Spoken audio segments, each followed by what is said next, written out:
여러분 안녕하세요. 여도은입니다. 경제 시그널 10 시작하도록 하겠습니다. 자, 오늘 시장은 장 초반부터 혼조세를 보이고 있죠. 코스피가 좀 하락하고 있는 반면 코스닥 지수는 800선 위에 등락을 계속해서 지속하고 있습니다. 과연 중소형주의 시간이 오는 것인지 또 그렇게 보자면 코스피에서의 일부 대형주들은 여전히 빠른 순환매가 나타나면서 강세를 이어가고 있는데요. 오늘 투자의 아이디어는 어디로 포커스를 둬야 하는지 키워드를 통해서 확인해 보겠습니다. 첫 번째 키워드입니다. 오늘장 SK하이닉스의 주가가 하락세를 보이고 있습니다. 투자 의견의 하향 소식이 전해지고 있는데요. 어떤 내용인지 먼저 들여다보도록 하죠. 미래에셋증권에서 오늘 SK하이닉스에 대해서 투자 의견 하향 그리고 목표 주가는 30만 원으로 유지를 했습니다. 이 적정 가치에 도달을 했다라는 것이 골자였는데요. 그러니까 지금 주가가 SK하이닉스가 갖추고 있는 상황에서 모두 주가에 반영이 됐다라는 그런 평가입니다. 그래서 투자 의견의 중립으로의 하향, 이익 전망치와 밸류에이션 반영이 상당 부분 주가에 이미 녹여져 있다라는 거고, 최근에는 경쟁사의 HBM3 12단 납품 지연에 따른 모든 모멘텀을 상승 모멘텀을 독식하면서 적정 주가가 예상보다 빠르게 안착이 됐다라고 판단을 했고요. 현재 SK하이닉스는 HBM 쪽에서 점유율 확대가 동반되지 않는 한 현재 시점에서의 추가적인 설비 투자와 수익성 배치가 나타날 수 있기 때문에 우리가 더욱더 볼륨이 커지는 것에 대한 기대감도 제한적입니다. 여기에서 밸류에이션 수준이 추가적으로 더 올라가기 위해서는 HBM4E 이후에서의 점유율 수준이 유지가 되거나 그리고 추가적인 주주 환원이 집행되는 것에 따른 이러한 것들이 마련이 돼야 추가적인 상승을 더 나타날 수 있다는 건데요. 시장에서는 사실 이렇게 제한적인 의견도 있지만 여전히 성장성에 대한 기대감 그리고 HBM 시장에서의 독주는 SK하이닉스가 이어갈 것이다라는 기대감을 가지고 있는 시각들도 있습니다. 최근에 7월 달에 나왔던 증권가의 보고서 목표 주가 같은 경우에도 30만 원도 있긴 하지만 38만 원도 제시가 되고 있기 때문에 엇갈린 시각이 나타나고 있는데요. 이렇게 계속해서 승승장구하는 주가가 나타나고 있는 종목들에 대해서는 반대 의견도 있는 만큼 우리 시청자분들이 오늘의 조정을 SK하이닉스에 대한 매수 의견으로 봐야 할지 반대로 삼성전자를 그럼 조금 더 매력적으로 봐야 할지 고민을 해야 할 점인 것 같습니다. 오늘 SK하이닉스의 주가는 3%대 조정을 받는 반면 삼성전자는 6만 3천 원대에서 주가의 상승세가 나타나고 있는데요. 여러분의 선택은 과연 어느 쪽일지 잠시 후에 자세한 이야기 나눠보시죠.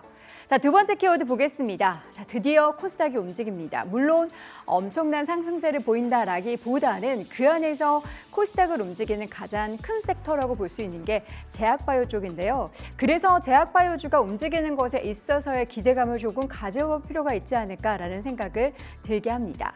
최근에 코스피와 코스닥 쪽에 있어서 바이오주의 움직임들을 차트로 한번 비교를 해볼 텐데요. 차트 보시죠. 코스피 같은 경우에는 지금 의약품업종 관련한 종목들의 지수가 좀 상대적으로 저조한 반면 코스닥 같은 경우에는 상대적으로 지금 계속해서 우상향을 그려냈습니다. 그러나 시장에서는 코스피에서 대형주 장세가 워낙에 활발하게 펼쳐졌고 관련한 시총이 큰 종목들이 굵직하게 움직이다 보니까 코스닥에서 아무리 기를 쓰고 이런 종목들이 움직여도 그렇게 부각이 되지 못했는데요. 오늘장 보면은 시총 상위주 가운데서는 케어젠, D&D파마테, ABL바이오 등 개별 재료를 통해서 상승하고 있는 종목들이 눈에 띄고 있고 이게 뭔가 코스닥도 이제 1000스닥을 향하는 이 시점에 있는 것이 아닌가라는 기대감을 갖게 합니다. 물론 지난 대선 이후에 지수의 상승세가 코스피에만 있었던 건 아니죠. 코스피가 2000 중반대에서 지금 3000 초반까지 올라오고 있는 가운데 코스닥도 700선에서 800선으로 올라왔습니다. 100포인트 넘게 상승을 한 것은 대단하긴 한데 상대적으로 형님이 너무나 아웃퍼폼을 했기 때문에 동생 코스닥이 살짝 소외가 된 상황인데 어제도 우리 또 함께 하시는 게스트분들과 지금 코스닥이 중소형주 장세가 더욱더 활발하게 펼쳐질 것에 대한 여러 가지 배경들을 이야기했었죠. 거래 대금의 활성화, 특히 개인 투자자들이 적극적으로 시장에 임해야 한다라는 건데 과연 개인들은 추가적으로 이 시장에 발을 들일 만한 생각을 하고 있을까요? 뺄 생각을 하고 있을까요? 다음 키워드를 보면서 이야기를 조금 더 나눠보겠습니다. 자, 오늘 시장에서는 가상화폐 테마주들 종목별 희비가 좀 엇갈리고 있지만 어쨌든 좀 오름세를 보이고 있는 종목도 눈에 띄고요. 화장품주도 역시나 종목 안에서도 순환매가 계속 펼쳐지면서 APR 등의 모멘텀이 붙어있는 종목들 그리고 미용 의료 쪽에 있어서 원택 등의 종목들의 강세가 두드러지고 있습니다. 자, 그리고 오늘 원전주 두산에너빌리티 같은 경우에는 세코 원전 수준에 대한 가시성의 기대감에 상승세, 이 밖에도 다양한 원전주들이 함께 움직이는 모습들이 나타나고 있고요. 또 오늘 기존 주도주라고 하는 조선, 방산주도 상승세를 보이고 있고 전력기기, 그러니까 기존 주도주들도 계속해서 살아있는 모습들이 나타나고 있습니다. 그런데 여러분들도 투자를 최근에 하시면 아시겠지만 이게 그런 주도주 안에서도 너무나 빠르게 순환매가 나타나고 있고 잘못 하락할 때 혹은 잘못 상승할 때 발을 탁 디뎠다가 단기적인 수익을 좀 내고 나와야지라는 그런 생각을 하셨다라고 한다면 물리기가 쉬운 그런 장세입니다. 최근에 한 달 동안의 개인 투자자들의 수급을 보면요. 1등 종목이 타이거 탑10, 그러니까 우리나라 시장에서 탑10 종목을 매수하는 그 수급이 굉장히 많았습니다. 그런데 그 뒤를 잇는 2위 종목은 시장의 하락을 베팅하는 인버스 선물의 투자를 개인 투자자들이 굉장히 많이 한다는 건데요. 코스피가 3,200선을 돌파를 하는 이런 가운데서도 시장에서는 더 갈까? 조금 주춤할 것 같은데 하는 시각들이 혼재가 되고 있습니다. 과연 이렇게 주도주 안에서도 혼조가 나타나고 있는 시장 속에서 방향은 어떻게 잡아야 할지 자세한 이야기 나눠보도록 하겠습니다. 잠시 후에 함께 하시죠.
경제 시그널 10 함께하고 있습니다. 현재 시각 10시 7분 막 지난 가운데 코스피는 0.32% 하락한 3,190선 등락을 보이고 있고요.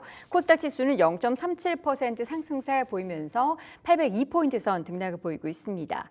시총 상위 주간의 혼조를 보이긴 하지만 그래도 코스닥에서 오늘 좀 약간 불기둥을 뽑아내는 급등주가 많이 나오다 보니까 지수는 소폭 강세를 유지하고 있고 코스닥 못지않게 코스피에서도 빨간불 들어오는 종목들의 시총 상위에 꽤 보이긴 하지만 오늘 현대차 그리고 SK하이닉스의 주가 하락이 시장의 상승을 좀 저해하는 요소로 자리 잡고 있습니다. 자, 오늘도 시장의 핵심을 모아서 좀 분석해보는 시간 가져봐야겠죠. IS경제연구소 차영주 소장과 함께합니다. 소장님 어서 오십시오. 안녕하십니까? 네, 반갑습니다. 코스피가 오늘 좀 주춤한 건 SK하이닉스 때문이겠죠?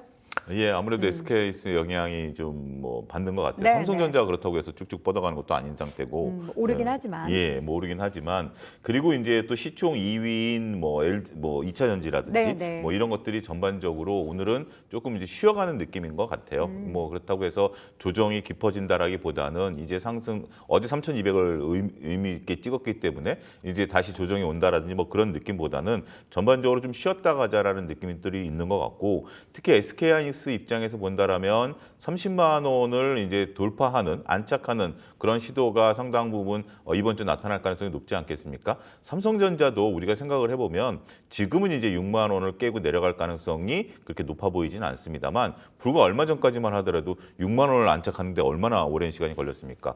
상당히 한 2주 가까이 시간이 걸린 것으로 저는 기억을 하는데요. 하이닉스도 그와 비견할 수 있는 그런 부분들이다라고 말씀드릴 수 있겠습니다. 어찌됐든 전반적으로 오늘은 코스피와 관련된 종목들에 대해서는 조금 일부 차익 매물도 나오는 것 같고 교체 수요도 좀 나타나는 것 같고 그렇기 때문에 시장이 코스닥 대비해서 근데 오늘 코스닥 같은 경우는 상대적으로 드러나는 것이 제약바이오가 오늘 또 올라가고 있지 않습니까? 네. 그런 부분들이 좀 드러나면서 서로 상대적인 눈높이가 달라지고 있다 이렇게 말씀드릴 수 있겠습니다. 네. 자, 오늘 코스닥 안에서도 제약바이오주가 움직이는 것에 대해서는 우리가 좀 긍정적으로 바라볼 필요가 좀 있어 보이긴 하는데 우리 차 소장님의 의견 어떠실까요? 예, 그렇습니다. 우리가 이제 그동안 시장이 못 올랐었던 대표적인 몇몇 섹터가 있죠. 네. 그러니까 2차 전지, 제약바이오, 그다음에 자동차, 그다음에 삼성전자도 여기에 이제 끼워야 될지 좀 고민이긴 하겠습니다만 네. 그런 것들이 올라가지 못했었던 부분들인데 오늘 제약바이오가 이제 특별히 올라가는 부분들을 보면 전체적으로 이제 비만 치료제 관련된 것들이 또 이슈가 돼 있긴 했어요. 이제 그러면서 여러 가지 뉴스들이 쏟아지다 보니까 뭐 일동제약이라든지 대웅제약 같은 경우 뭐 유한양행도 그렇고 전체적인 비만 치료제 관련주들이 오늘 이제 또 펩트론이 또 브라질 또 얘기도 나오고 그런 거 아니겠습니까? 네. 그런 이슈들이 나오면서 전반적으로 손풍을 좀 나타냈고 특히 제약바이오 같은 경우 우리가 미국이 이쪽에 대해서 관세를 좀 세게 부과하겠다라는 이슈 때문에 그동안에 조금 올라오려다가 이제 삼바 같은 경우도 주춤했었던 모습들이긴 합니다만 어찌됐든 뭐 이런 부분들이 훈풍들이 좀 돌고 있다라는 측면에 있어서 더군다나 시장의 유동성이 워낙 풍부한 시장이기 때문에 결국 수익률을 찾기 위한 그러한 발빠른 움직임들도 여전히 지속되고 있다 이렇게 정리가 가능할 것 같습니다. 네, 알겠습니다. 자, 오늘도 키워드 하나씩 또 열어볼 텐데요. 오늘 10가지 키워드 어떤 게 꼽혔는지 먼저 보시죠. 첫 번째 키워드, 디지털 자산 혁신법, 크립토 주간, 원전 시장 확대, 러시아 100% 관세, 테슬라 XAI 투자, 팔란티어 최고가, 젠슨황 방중, 괴물 폭염, 투자 의견 하향, 그리고 책 실현까지 꼽아봤습니다. 자, 오늘 또 강세를 보이고 있는 섹터 가운데 원전 이야기 안 할 수 없습니다. 원전 시장 확대 키워드를 꼽아보도록 하죠. 원전주, 뭐 두산에너빌리티도 수주 기대감도 좋긴 하지만 네. 최근에는 원전주도 좋지만 건설주에 대한 관심도 굉장히 큰 것 같아요. 네, 그렇습니다. 오늘은 이제 뭐 특히 이제 건설과 관련해서 특히 이제 뭐 현대건설을 예를 안 들어드릴 수가 없겠죠. 네. 오늘 이제 키움증권 리포트가 나왔고요. 근데 그 리포트의 이제 제목이 원전과 관련된 그러한 제목을 달고 나왔다라는 것에 주목을 해야 되지 않을까 싶습니다. 네. 더군다나 이제 우리가 원전을 이제 하게 되면 뭐 SMR이 됐던 아니면 기존 원전이 됐던 이제 현실적으로 원전을 이제 지어야 되는 부분들 아니겠습니까? 더군다나 이제 이재명 정부도 기존 정부와 다르게 뭐 윤석열 정부도 원전에 대한 어떤 얘기들이 있었긴 했습니다만 이 원전이라는 것을 하나 이제 짓는 과정에 있어서 환경 영향 평가라든지 그동안에 여러 가지 이제 우리가 시간들이 필요했었던 건데 윤석열 정부 3년이 지나면서 그런 것들에 대한 어떤 토대를 마련한 상태에서 이제 우리가 이제 글로벌리 또 수출에 대한 기대감, 그다음에 이제 국내에서 원전을 이제 짓는 문제, 해체 문제 이런 것들이 전체적으로 이제 두드러지는 시기가 이제 곧 도래할 것이다라는 기대감들이 반영이 된다라고 말씀을 좀 드릴 수가 있겠습니다. 네. 또 한 가지 또 오늘 원전주가 돌아가는 것은 어제 이제 우리가 방산주들의 움직임도 저는 연관성 있다라고 봐요. 왜 뜬금없는 원전 얘기하는데 방산주냐라고 보면 어제 오늘 방산주들이 강하고 오늘 원전주들이 강하고 원전주들이 강하니까 조선주들이 또 올라오기 네, 시작을 해요. 기존 주도주. 예, 그러니까 기존 주도주 내에서 저는 순환매가 도는 것도 하나의 어떤 포인트가 아니겠나라고 좀 보여져요. 그러니까 원전에 대해서는 오늘 두산에너빌리티라든지 현대건설에 대해서 증권가에서 긍정적인 모멘트가 나왔습니다만 원전만 바라볼 것이 아니라 시장 내에서 역시 주도주들이 전체적으로 돈다라는 거. 그 다음에 저는 또 이런 뉴스도 우리가 투자자 투심을 좀 확보했다라고 보여지는데 개장 전에 우리가 이제 뉴스들이 나오는데 마크 저커버그가 이제 데이터 센터를 확충하겠다는 뉴스가 개장 전 뉴스로 또 나왔었어요. 그러면서 곧 하반기부터 이제 가동을 시작하는 곳이 있을 것이다라는 분들이죠. 결국 막대한 데이터 센터를 움직이기 위한 전원에 대한 그러한 어떤 또 다른 생각들 다시 한번 되새김이라는 것들이 우리가 이제 원전뿐만 아니라 전력 인프라까지 전체적으로 오늘 시장에 있어서 퍼포먼스를 보이고 있다라는 측면에 있어서는 그러한 긍정적인 모멘텀들이 모아져서 이렇게 주가가 오늘 올라가는 것이 아니겠나 저는 그렇게 말씀드리고 싶습니다. 네, 그러면 차영주 소장님께서는 원전이라는 키워드로 인해서 주가가 강세를 보이는 다른 중소형 그리고 뭐 두산에너빌리티 같은 그런 종목들도 좋지만 건설주로 더 귀결을 해서 투자하는 게 더 매력적이라고 보시는 거예요? 당장 우리가 원전과 관련돼서 저는 좀 시간이 걸린다라고 봐요. 그래서 우리가 두산 에너빌리티를 집중적으로 보는 이유가 두산 에너빌리티는 아직 원전에 대한 본격적인, 그러니까 우리가 기대하는 신규 원전에 대한 부분들보다는 기존에 우리가 지금 만들어내고 있는 변압기라든지 여러 가지 부분에 대한 부분들이 기존에 대한 거에 플러스 알파가 되는 거거든요. 그러니까 건설주도 마찬가지다라고 보여집니다. 네. 건설주들 같은 경우 여러 가지 이제 우리가 호재와 악재가 섞여 있긴 하겠습니다만 건설주들은 기본적으로 건설에 대한 토대가 있잖아요. 네. 여기에 이제 원전이 하나의 사업부로서의 역할을 하는 부분들이기 때문에 저는 원전주를 바라볼 때 물론 우리가 원전 해체라든지 원전 설계라든지 이런 부분들이 당장 가시적인 성과를 보일 가능성도 있긴 합니다만 안정적인 지금 이제 수익성을 놓고 본다라면 두산 에너빌리티급으로 본다라면 저는 건설주로 보는 것도 현실적인 대안이 될 수 있다라는 점도 말씀드리고 싶습니다. 알겠습니다. 자, 그럼 탑픽 종목으로는 어떤 종목 고르셨을까요? 아무래도 뭐 원전과 관련해서 우리가 여러분들이 다 주지의 사실인 현대건설을 빼놓고 얘기하기는 어렵지 않을까 싶습니다.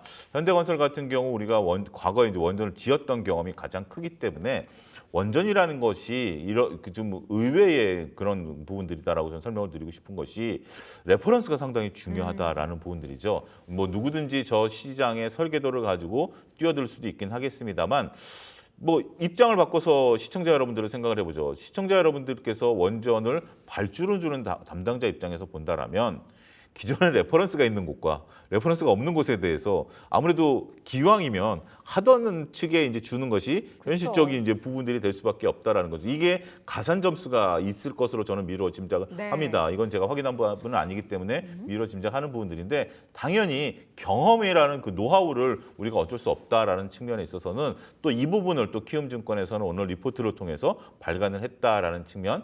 더군다나 최근에 건설주들이 저는 참 투자하기 어려운 것 같아요. 건설주들 초반만 하더라도 실적이 좋아질 거다라는 증권가의 리포트가 있었음에도 불구하고 일부 투자자분들께서는 뭐 PF 문제라든지 여러 가지 미분양 문제 때문에 선뜻 증권주처럼 공격적으로 투자를 못 하셨을 것 같아요. 네. 지금도 이제 건설주들을 놓고 본다라면 이제 정부가 대출에 대한 규제를 하지 않았습니까?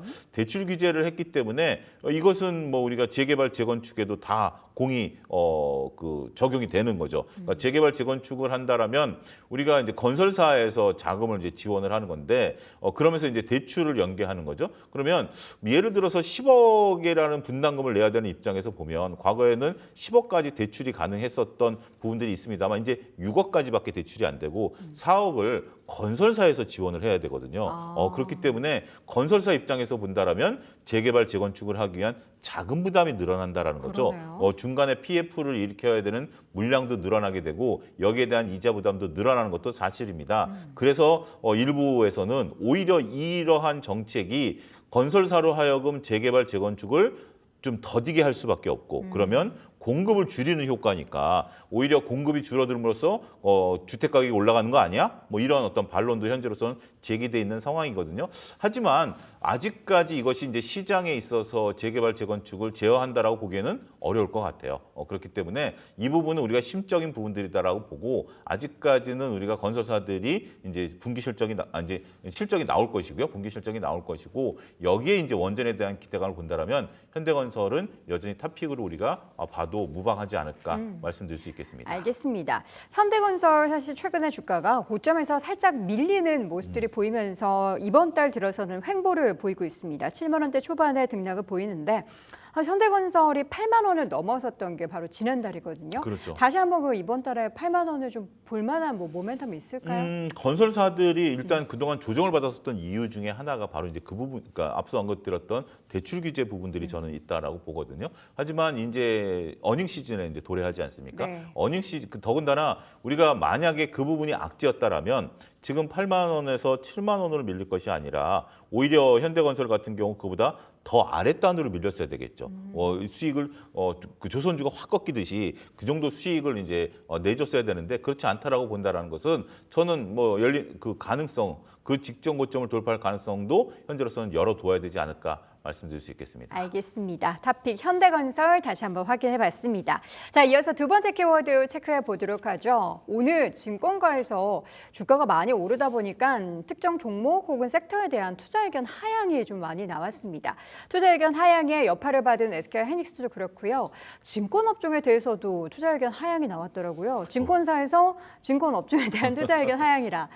굉장히 또 날카로운 분석이네요. 예, 그렇습니다. 이게 또 공교롭게도 BNK 증권인데요. 네. 저도 이제 아침에 새벽에 그 리포트를 보면서 60페이지짜리더라고요. 오, 굉장히 또 굉장히 이제 두꺼워서 저도 다 보지는 네네. 못하고 대충 이제 훑어봤는데 또 이슈가 이제 되는 부분들인데 결국 이제 리포트 제목이 이제 굉장히 좀 특이했습니다. 뭐예요? 3년 거를 땡겼다 다. 다 땡겼다. 이게 이제 3년치를. 네, 3년치를 땡겼다. 그러니까 어떻게 보면 이재명 정부의 이제 남은 기간 동안에 5천 포인트를 간다라는 것을 최근에 이제 몇 개월 동안에 이걸 다 이제 반영을 했다라는 그런 내용들이에요. 그러니까 이제 선반영에 대한 부분들. 그러니까 BNK는 때때로는 뭐 냉정한 리포트를 내죠. 원래 2차 전지도 BNK가 이제 상당히 냉정한 리포트를 냈고 삼성전자도 주가 조정에 대한 리포트를 그러니까 주가가 하향할 때 내는 어떤 좀 그런 특색 있는 좀 그 우리가 이제 그런 부분들을 좀 보는데 물론 그들의 말이 다 맞는 것은 아니지만 일부 그 공격적인 매매는 좀 자제해야 되는 것은 저는 맞다라고 봐요. 그렇지만 한편으로 놓고 보면 우리가 여전히 동학개미운동 당시에 주가 퍼포먼스가 상당히 좋았던 것들이 사실 아니겠습니까? 그러니까 네.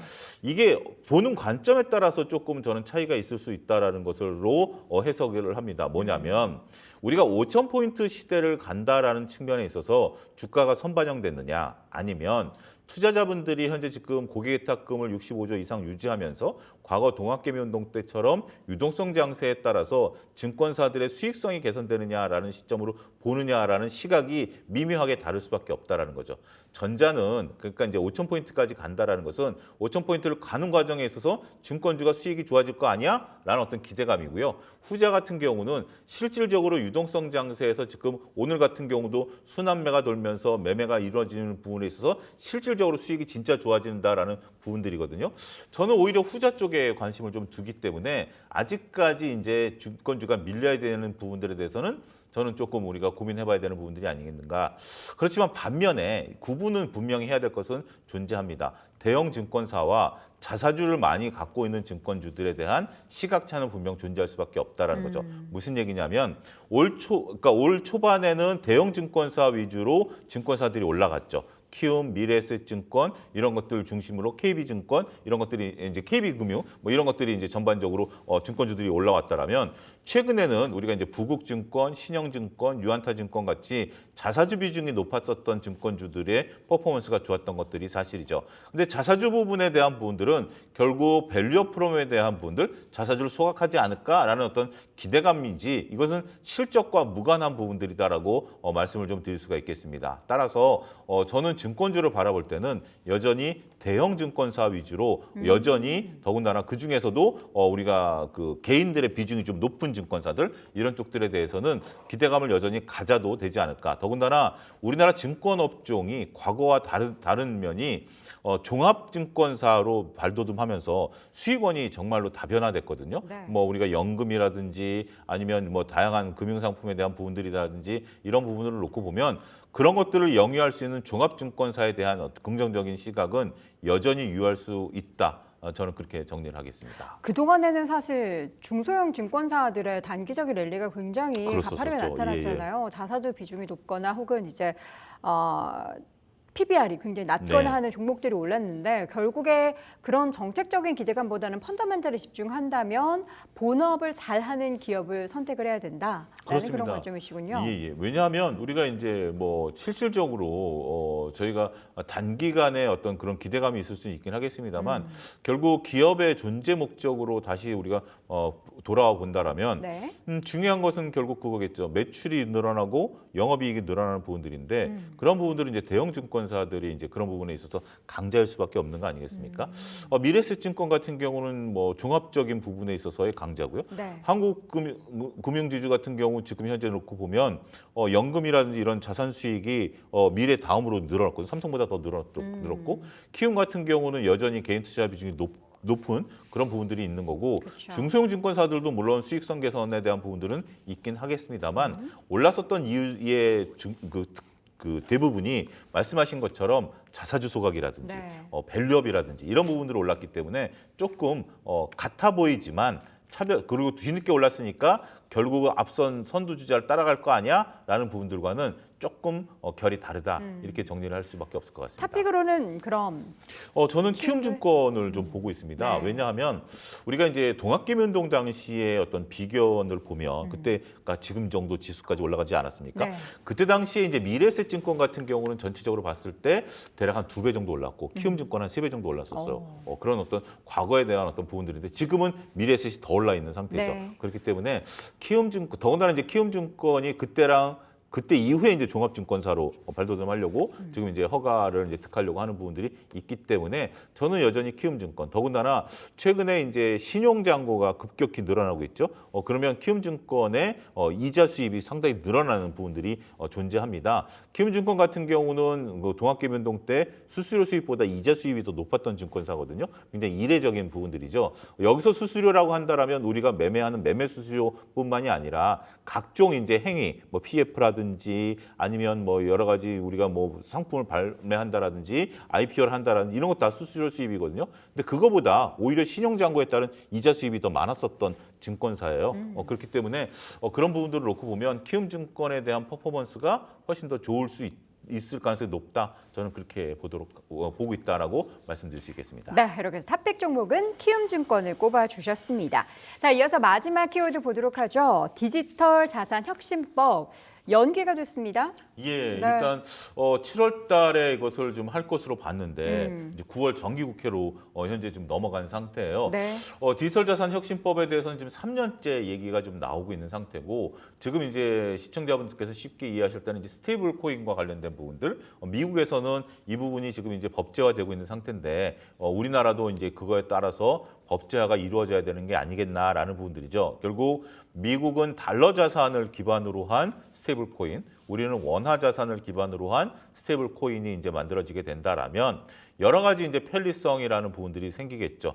환전이라든지 아니면 뭐 자산의 이동이라든지 은행을 이용하는 부분들에 있어서 정말로 이제 혁신적인 부분들이 일어날 것이고 특히 이제 미국이 이것을 주도를 하면서 전반적으로 이제 이루어내고 있기 때문에 우리도 이제 충분히 가능성은 있다라고 이제 보는 것 같습니다. 하지만 뭐 여러 가지 논의가 좀 있어야 되는 부분인 것 같아요. 이 스테이블 코인이 된다라면 당장 한국은행에서 긍정적인 비율을 아직까지 나타내고 있지 않은 상태이기 때문에 스테이블 코인이 만들어지게 된다라면 한국은행이 이것을 주관할지 금융감독원이 주관을 해야 될지 이런 부분들에 대한 논쟁도 좀 있는 거고요. 각 사업자별로 이 부분에 대한 이제 어떤 뭐 규제라든지 아니면 뭐 투자라든지 이런 부분들이 이루어져야 되는 부분들인데 이러한 논의가 현재 지금 쉽게 집중이 안 되고 있는 것 같아요. 미국 같은 경우는 정부 주도로 금융당국 주도로 이것을 이루어지다 보니까 사업자들이 여기 뒤따르는 그런 구조인데 우리는 아직까지 정부의 주체가 앞서 언급드렸던 금융당국과 한국은행이 서로 간에 정해진 부분들이 아니니까 이제 어떻게 보면 이권에 대한 부분들이라기보다는 이것을 누가 맡아서 주도적으로 혁신을 하겠다라는 부분들에 대해서 나서고 있지 않는 것이 현실적인 부분들이다라고 말씀드릴 수가 있겠습니다. 네. 그럼 이제 9월 달에 이것이 과연 뭐 논의가 진행이 될 것이냐라는 부분들을 보면 냉정히 생각하면 쉽지 않을 수도 있어요. 왜냐하면 9월 달에는 우리가 국정감사가 있고 여러 가지 이제 정기국회잖아요. 그러니까 네. 지금은 이제 국회가 이제 임시국회로 계속해서 이루어지고 있습니다만 정기국회에서는 우리가 국정감사를 해야 되고 또 예산안 심의도 해야 되고 여러 가지 이제 부분들이 있기 때문에 과연 진지한 논의가 좀 이루어질 수 있겠는가라는 부분들을 한번 우리가 좀 고민해 봐야 될 것 같아요. 그렇지만 일단 지금 뭐 마냥 미루겠다라는 게 아니라 국회에서도 보통 이제 이렇게 생각이 없으면 다음이다라는 표현을 쓰지 9월이라는 표현을 굳이 쓰지는 않을 것이다라는 게 제 생각이거든요. 그러면 어느 정도 이 부분에 대해서 지금 현재 논의가 좀 이루어질 부분들이 있긴 하겠습니다만 그 사이에 지금 이제 여당에서 특히 이제 정무위원이 이 두 분이 이제 각각 안은 조금 다릅니다.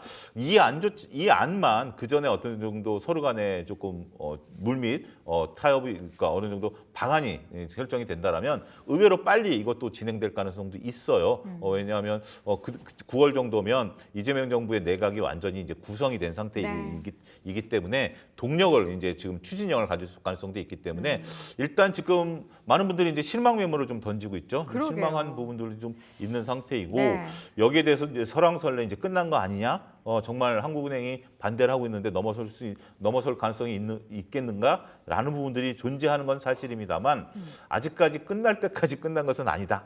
이 부분을 통해서 조금 일단은 좀 수년돼 있으니까 지금은 적극적인 매매보다는 챙길 건 좀 챙기고 조금 리스크 관리 좀 하면서 시간을 좀 보내야 되지 않을까 싶습니다. 사실 그 다른 개별적인 종목도 있겠지만 예. 카카오 그룹주도 이 스테이블 그렇죠. 코인 관련한 기대감을 카카오페이가 받으면서 함께 급등을 했다가 지금 또 며칠째 하락세를 보이고 네. 있습니다. 근데 카카오 입장에서 좀 억울할 수 있을 것 같아요. 우리는 지금 AI를 열심히 하고 있는데 스테이블 코인에 또 엮여가지고 이렇게 또 고충을 겪으면서 지금 5만 원대 중반선까지 내려왔거든요. 카카오 투자하신 분들은 그럼 어떻게 해야 될까요? 예, 일단 뭐 여러 가지 이슈가 있었죠. 카카오 관련하시는 분이 이제 정부에 이제 들어가는 부분들도 네. 있고 여러 가지 부분들이 있는데 역시 그러니까 투자자분들께서 지금 좀 냉정한 판단을 좀 하셔야 될 것 같아요. 그러니까 이제 우리가 기대감을 갖고 가는 부분들과 이것이 이제 확정돼서 이익이 나는 부분들이다라는 부분들은 좀 다를 수밖에 없겠죠. 지금 이제 카카오가 제일 어떻게 보면 뭐 저도 요 며칠 또 뉴스 제목을 보면 뭐 얼마를 투자했는데 지금 얼마 남았다라고 클릭해보면 이제 카카오 관련된 얘기들이더라고요. 상당히 좀 안타까운 부분들인데 결국 이제 스테이블 코인이 된다 하더라도 카카오가 수익을 볼 수 있냐라는 부분도 또 별개의 문제거든요. 이게 사업 주체도 또 달라질 수밖에 그러니까 없고. 사실 급등할 때도 예. 이거 지금 관련한 사업의 비중이 되게 그렇죠. 적거나 아니면 관련이 없다라고 했는데도 주가가 급등하더니 네. 하락할 때도 연관이 없다라고 이야기를 했음에도 불구하고 그렇죠. 이렇게 하락하니까 참 억울해요. 네. 그러니까 이게 상당히 어려운 게 그 일부 요즘은 또 투자라는 것이 저희처럼 이렇게 그러니까 정상적이라는 표현이 좀 그렇습니다만 냉정하게 말씀을 좀 드리는 네. 부분들도 있습니다만 일부 인플루언서 같은 경우 또 공격적으로 자극적으로 또 말하는 분들도 하나의 또 지금 하는 카테고리죠. 인정해야 될 건 인정해야 될 것 같아요. 근데 네. 그 카테고리를 시청자 여러분들께서 냉정히 판단해야 되는 부분들에 대해서는 좀 고민을 해봐야 된다. 그러니까 많은 분들이 이제 얘기를 이제 여기에 대해서 저도 공격적으로 하는 얘기를 들었어요. 저도 어동원 앵커처럼 그 부분에 대해서는 굉장히 우려감들이 있었던 것들이 사실이거든요. 근데 장이 좋을 때는 우려감이 묻히죠. 네. 오히려 우려감을 얘기한다라는 것이 용기 있는 행동처럼 보이긴 합니다만 결국은 시장은 펀드멘탈로 귀결될 수밖에 없다라는 것을 항상 여러분들은 염두에 두시고 그리고 항상 그리고 생각과 다르게 주식이라는 것이 내 뜻대로만 움직이게 된다라면 누가 돈을 못 벌겠습니까? 아무리 내가 긍정적으로 봐도 뭐 차용지가 아무리 정말 뭐 좋다 나쁘다 얘기해도 제 뜻대로 안 되는 게 주식이거든요. 근데 저는 항상 주식시장에서 살아남을 수 있었던 이유 중에 하나가 네. 제 뜻대로 안 움직였을 때는 반대 포지션을 취하거든요. 아. 그게 이제 그런 부분들을 항상 염두에 두고 보셔야 되지 않을까라고 좀 말씀을 좀 드릴 수가 있겠습니다. 알겠습니다. 그러면요. 예. 카카오 가지고 계신 분들은 어떻게 좀 기다려요? 저는 하반기 뭐 AI 모멘텀? 조금 쉽지는 않다라는 것을 좀 뭐요? 하반기 AI 모멘텀 있잖아요. AI 모멘텀이 하나나. 있긴 하겠습니다만 지금 이제 우리가 AI를 쓰는 데 있어서 저도 이제 글로벌 AI를 좀 쓰고 있는 상태고 요새는 또 밤사이 보니까 네. 얼마 전에 공개된 그록 4가 네. 뭐 비싸긴 해요. 300불 하면 비싸긴 한데 그렇게 성능이 좋다고 박사급이라고 막 그러는데 네. 사실 우리한테 박사급 필요 없잖아요. 막상 필요 네. 없습니다. 저도 이제 그거보다 훨씬 더 네. 적은 뭐 작은 금액의 이제 그런 부분을 쓰는 건데 네, 네. 근데 이제 참 이 플랫폼이 갖고 있는 이 선점 효과라는 게 참 무서운 것 같아요. 네. 그러니까 우리가 여전히 카톡을 쓰고 있고 네이버 라인이 들어왔다가 쫓겨갔지 않습니까? 맞아요. 카톡을 쓰고 있고 저도 홈페이지 화면은 네이버를 쓰고 있는 상황. 그다음에 우리가 기존에 있었던 뭐 부분들 이게 플랫폼 효과라는 게 상당히 좀 무서운 것 같고 네. 더군다나 이제 AI 플랫폼은 스스로가 학습을 하지 않습니까? 많은 분들이 검색을 하는 부분에 있어서 그래서 신규 어떤 플랫폼들이 들어온다라는 것은 초반에 어떤 뭐 그 흥행에 대한 부분들은 있을 수 있긴 하겠습니다만 그러면 내가 기존 걸 버리고 일로 와야 되잖아요. 그러니까 두 개를 다 쓰시는 분들도 계시겠습니다만 대부분의 분들이 기존 걸 버리고 이걸 와야 되는데 이미 기존 거가 차지하고 있는 포션이 크고 거기에 익숙해져 있다라는 부분들이 그게 저는 플랫폼이 갖고 있는 무서운 부분이다라고 말씀드릴 수 있기 때문에 네. 빨리 선점하지 않으면 이 부분은 조금 그래서 자꾸 제가 조심스럽게 단어를 씁니다만 냉정하게 보셔야 되는 부분들도 있다 이렇게 말씀드리겠습니다. 저는 그런 면에서 카카오가 정말 다른 앱을 출시하는 게 아니라 카카오 앱 안에서 뭐 한 두 번째 탭 정도에 두 번째는 지금 대화창이니까 그 세 번째 탭 늘 얘기하는 거기 탭에 AI가 탑재가 되면은 저는 그거는 정말 다른 영역으로 카카오가 더 발전할 수 있지 않을까 싶은데 왜 따로 앱을 출시했는지 모르겠어요. 그러니까요. 좋은 애플리케이션. 소비자 입장에서 보면 말씀하신 것처럼 당연히 이 안에 들어와서 여기서 클릭으로 가야지 네. 이걸 닫고 가려면 그러니까요. 기존에 있었던 걸로 가지 글로 간다라는 맞아요. 부분에 있어서는 어떤 그래서 카카오 본사에 한번 메일을 한번 아니 보내보세요. 알고 있을 거예요. 그분들이 모르고 그렇게 한 게 아니라 그렇죠. 뭔가 이제 기술적인 부분이나 예. 뭐 오픈 AI와의 협업 뭐 그 내용에 있어서 그렇죠. 뭔가 있을 것 같은데. 또 글로벌로 나가려면 카톡을 또 벗어나야 되는 부분도 그렇죠. 있겠죠. 근데 그런 그런 부분들이 일단은 네. 국내 소비자를 잡기 위해서 카카오 앱이 아닌 것으로 좀 출시한 것에 대해서는 좀 아쉽다라는 생각을 들게 합니다. 자, 그럼 마지막으로 오늘 차 소장님의 탑픽 듣고 마무리하죠. 예, 오늘 조금 시장에서 빠지고는 있습니다만 네. 현대차를 좀 보셔야 되지 않을까 현대차. 싶어요. 예, 어제 이제 현대차가 좀 강하게 마무리돼서 관심 있게 보는데 어제 이제 삼성증권에서 리포트가 나왔었거든요. 네. 그런 부분들인데 오늘은 좀 조정을 좀 받고는 있습니다만 오히려 매수 기회일 수도 있다라는 측면으로 말씀을 좀 드릴 수가 있겠습니다. 주주환원 정책에 대한 얘기가 좀 나오고 있습니다. 배당 성향을 35% 유지할 가능성이 높다. 그러니까 25%는 배당 그러니까 10%는 자사주 소각으로 할 수 있는 부분들이다라는 거고 관세 영향에 대해서는 이제 일본도 동일하게 받기 때문에 중립적이다라고 얘기를 좀 하고 있는 상태죠. 현재 지금 20만 원대, 21만 원대에서 횡보를 나타내고 있는 것도 매우 긍정적인 흐름을 나타낼 수 있기 때문에 상대적으로 저는 지금이 오히려 매수 기회일 수도 있겠다. 지금 다들 이제 순환매가 돌고 있기 때문에 그래서 목표가는 25만 원 제시해드리겠고요. 순절 라인은 20만 5천 원 제시해드리도록 하겠습니다. 네, 오늘 차영주 소장님의 탑픽은 현대차로 들어보도록 하겠습니다. IS 경제연구소 차영주 소장 함께했습니다. 고맙습니다. 감사합니다.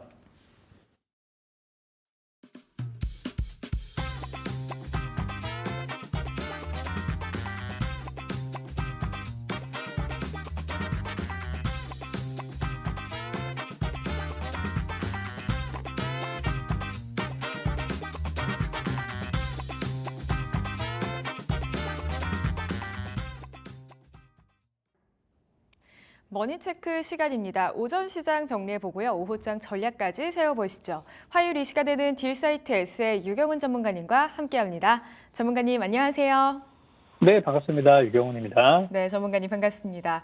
오늘 양대지수 흐름이 엇갈리는 모습이 보이고 있습니다. 코스피는 내려가고 있고 반대로 코스닥은 올라가고 있는데 오늘장 흐름은 또 어떻게 보고 계실까요? 네, 오늘 안 좋은 얘기들이 많이 갑자기 쏟아진 것 같습니다. 첫 번째로는 이제 러시아와의 문제들. 그러니까 트럼프 정부가 그동안 뭐 중동이라든지 이쪽에 관심을 많이 쏟았었다가 갑자기 방향을 틀었어요. 지금 이스라엘과 주변국들은 여전히 전쟁 중에 있습니다. 이번에 뭐 말뿐인 협상들을 하긴 했지만 여전히 전쟁 진행 중에 있고 계속해서 미사일이 날아다니고 있는 상황인데 그쪽에 마무리를 짓지 않고 트럼프 대통령이 갑자기 최근에 관세 얘기를 좀 하다가 그 관세 얘기를 하다가 갑자기 러시아로 방향을 돌려가지고 러시아의 푸틴한테 되게 실망했다는 얘기가 어제 있었고요. 그러면서 러시아의 이제 고강도의 관세를 부과하겠다 이런 얘기들을 좀 한 것이 우리나라한테까지 불똥이 좀 튀고 있는 상태입니다. 왜 그러냐면 최근에 그 북한과 러시아가 불과 뭐 어제 그제 나왔던 기사들이죠. 북한과 러시아가 굉장히 동맹 관계를 또 이렇게 똘똘 뭉쳐 있는 걸 다시 한번 우리가 확인을 했고 그렇다면 지금 북한이 러시아군에 파병이 되어 있고 또 그 전투 부대가 아니라 공병 부대까지 가서 재건을 돕고 있는 상황인데 서로 이제 교류를 하고 있단 말이죠. 이런 상황에서 러시아가 타겟이 된다면 어쨌든 그런 불똥이 한반도까지 튈 수 있는 상황이 됩니다. 그런 것들이 전후 시장에 약간의 영향을 주고 있는 게 아닌가 그런 생각이 좀 들어요. 그래서 이런 안 좋은 얘기들이 있는데 다행인 거는 뭐냐면 장 초반에 그 나올 만한 물량들이 다 나왔고요. 오히려 시간이 지나면서 계속 지수는 회복되는 중이에요. 지금 코스피 코스닥 지수 잠깐만 한번 살펴볼게요. 지금 여기 보시면은 아침에 개장 초에 한 10여 분 하락했던 거, 그리고 나서 지금 계속 올라가는 중입니다. 회복되는 중이고요. 한 3,190선에서 다시 잘 만들고 있고, 코스닥도 비슷해요. 코스닥도는 아침에 잠깐 빠졌을 뿐 시간이 지나면서 다시 802포인트까지 회복이 돼서 양대 지수는 지금 문제없이 잘 올라오고 있는 중이고요. 주변 국가들이나 이런 거 살펴보면 미선물은 오늘 좀 별로 안 좋아요. 그런데 일본 증시도 나빴다가 조금씩 살아나고 있고, 그래서 우리나라도 그런 것을 발맞춰서 잘 가고 있는 중인데, 한국 증시가 아시다시피 최근에 아시아에서 또는 전 세계에서 제일 변동성이 컸잖아요. 그러다 보니까 오늘 장에 어느 정도 눌림이 나와도 저는 그 변동성의 하나로 이해하시면 될 것 같아요. 요즘 이제 한국보다 뭐 중국장이 더 매력도가 있다는 얘기도 있고, 최근에 베트남 증시 같은 거 보면 분위기가 되게 좋거든요. 그래서 신흥국에서 한국을 좀 위협하는 국가들이 있는 것도 사실입니다. 상해종합지수도 굉장히 분위기가 괜찮고, 방금 말씀드린 베트남 지수 같은 경우는 거의 예전에 2022년도 거의 최고가에 거의 근접한 상태라서 베트남도 이번에 미국이랑 관세 협상을 잘 했잖아요.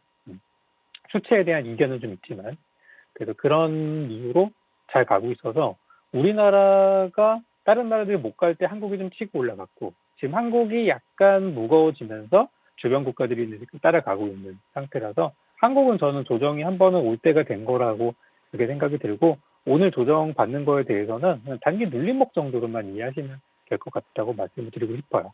그리고 어제 이제 나왔던 기사 중에 또 이게 하나 좀 부담되는 것들이 있는데, 바로 이제 반도체에 대한 부분이거든요.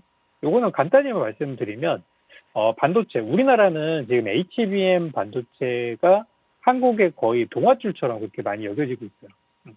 한국의 HBM이 지금 SK 하이닉스가 주도해서 잘하고 있지만, 삼성전자가 만약에 이번에 엔비디아 쪽에 그 문을 뚫게 되면 엄청나게 좋은 일이 있을 거다 많이 얘기하고 있는데, 이 HBM 자체에 대해서 좀 공급 과잉 우려가 있습니다. 그래서 어제 마이크론이나 이런 기업들이 좀 하락을 했는데, 이 공급 과잉 얘기는 사실 작년부터 있었던 거예요. 그래서 저는 별로 그렇게 놀랍지는 않고요.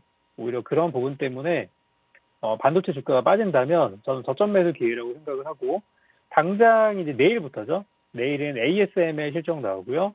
목요일 날에는 이제 TSMC 실적이 나올 예정이고, 이제 앞으로 본격적으로 반도체 실적들이 이제 줄줄이 나올 예정이에요. 그러니까 어닝 시즌이 들어가게 될 텐데, 그거에 대한 기대감이 이제 낮아져 있는 상태에서 실적이 나왔는데, 생각보다 실적 괜찮네? 그렇게 되면은 주가는 또 가는 거예요. 그래서 지금은 어떤 부분이 됐든, 방금 말씀드린 반도체에 대한 부분도 저는 저점 매수의 기회로 보시면 좋다고 말씀드리고 싶고요.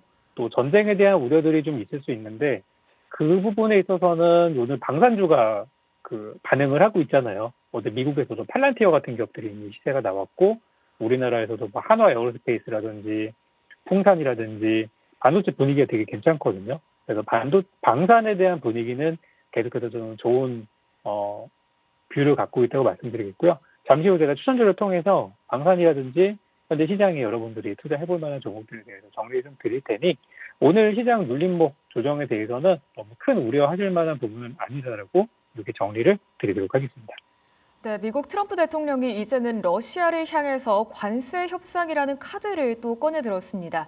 북한과 미국이 북한과 러시아죠. 긴밀하게 협조를 하고 있는 상황이기 때문에 우리 증시에도 미칠 영향 앞으로 잘 체크해보자는 의견 주셨습니다. 자, 이렇게 오늘 시장 함께 정리를 봤고요. 그렇다면 이제 전문가님의 공략주 바로 받아보도록 하겠습니다. 오늘 첫 번째 종목으로는 현대위아 챙겨주셨고요. 앞서 방산 쪽 좋게 보고 있다라는 의견 주셨는데, 현대위아라고 한다면 방산 관련 재료도 가지고 있죠. 네, 원래는 현대위아 하면은 그냥 자동차 영역으로만 봤었는데요. 최근에 현대차 그룹이 방산 쪽에 힘을 굉장히 실어주고 있어요. 특히 현대 로템이 어마어마한 주가 상승을 보였기도 했었고, 또 지금 자동차가 관세 때문에 많이 힘들어져 있는 상황. 지금 자동차 산업 자체가 전 세계적으로 지금 침체기잖아요. 그래서 전기차도 그렇고 일반 내연기관차도 마찬가지예요. 다 힘들어요. 거기다 이제 플러스 관세까지 아직 불투명한 상황이죠. 그래서 자동차 쪽에 있었던 영향들을 최근에 방산 쪽으로 많이 옮겨가는 그런 액션들을 하고 있는데, 현대위아도 거기에 수혜주라고 보시면 되겠습니다. 현대위아가 사실 제가 지난 6월 20일 날에도 한번 추천을 드려서, 그때 사신 분들의 경우는 한 10% 이상 지금 수익을 보고 계실 거거든요.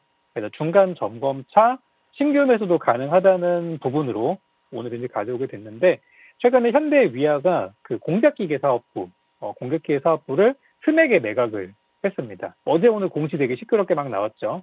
그 스맥은 또 S&T 쪽에서 또 인수하기로 했고, 그래서 현대위아에서 현재 이 공작기계 사업이 한동안 한 4, 5년 전까지만 하더라도 굉장히 알짜배기 사업으로 주목을 받았었는데, 이제 그쪽보다는 이제 비주력을 좀 쳐내고 이제는 선택과 집중을 하게 되면서 지금 현대위아는 자동차 쪽과 방산 쪽 이쪽에 조금 더 힘을 실어주려고 하는 것 같아요.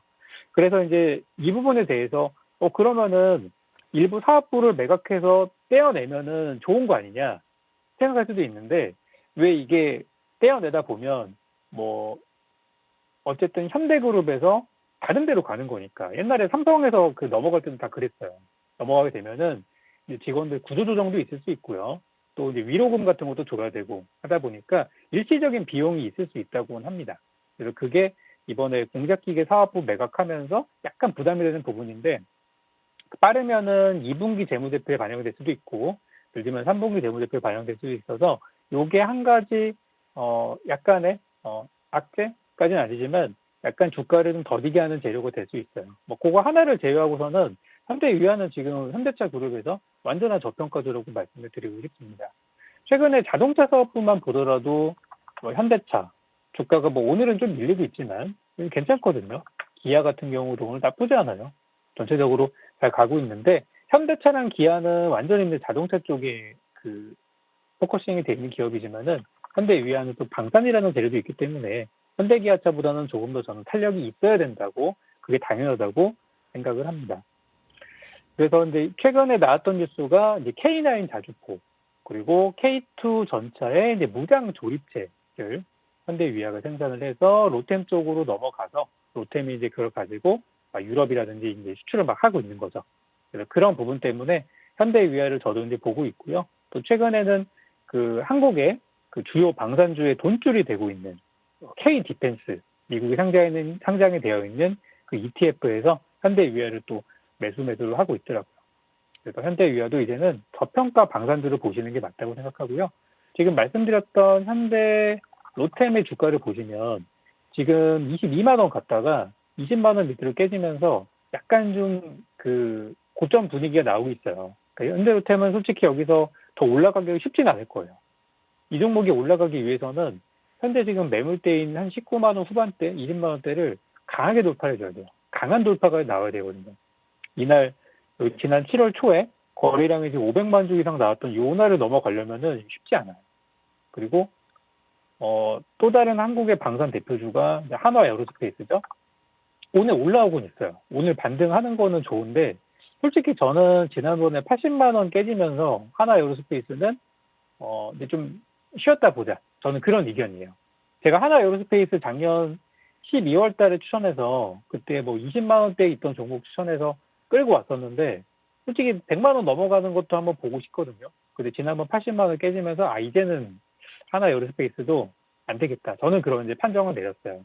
그렇지만 우리나라 방산업은 계속 잘 되고 있거든요. 수출 잘 되고. 그렇기 때문에 방산 내부에서도 좀 후발주를 보시는 게 좋고, 아직까지는 시장에서 많이 거론되지는 않고 있지만 현대위아가 그런 역할을 저는 잘 해줄 것 같다. 그런 말씀을 드리겠습니다. 그리고 제가 생각하는 재료 중에 아직 주가에 전혀 반영이 안 된 재료가 한 가지가 있는데, 바로 드론에 대한 부분입니다. 지금 전쟁터 자체가 실제로 뭐 미사일도 날아다니고 전투기도 날아다니고 하지만은 가성비 전쟁을 요즘 하고 있어요. 바로 드론을 이용한 전쟁을 많이 하고 있잖아요.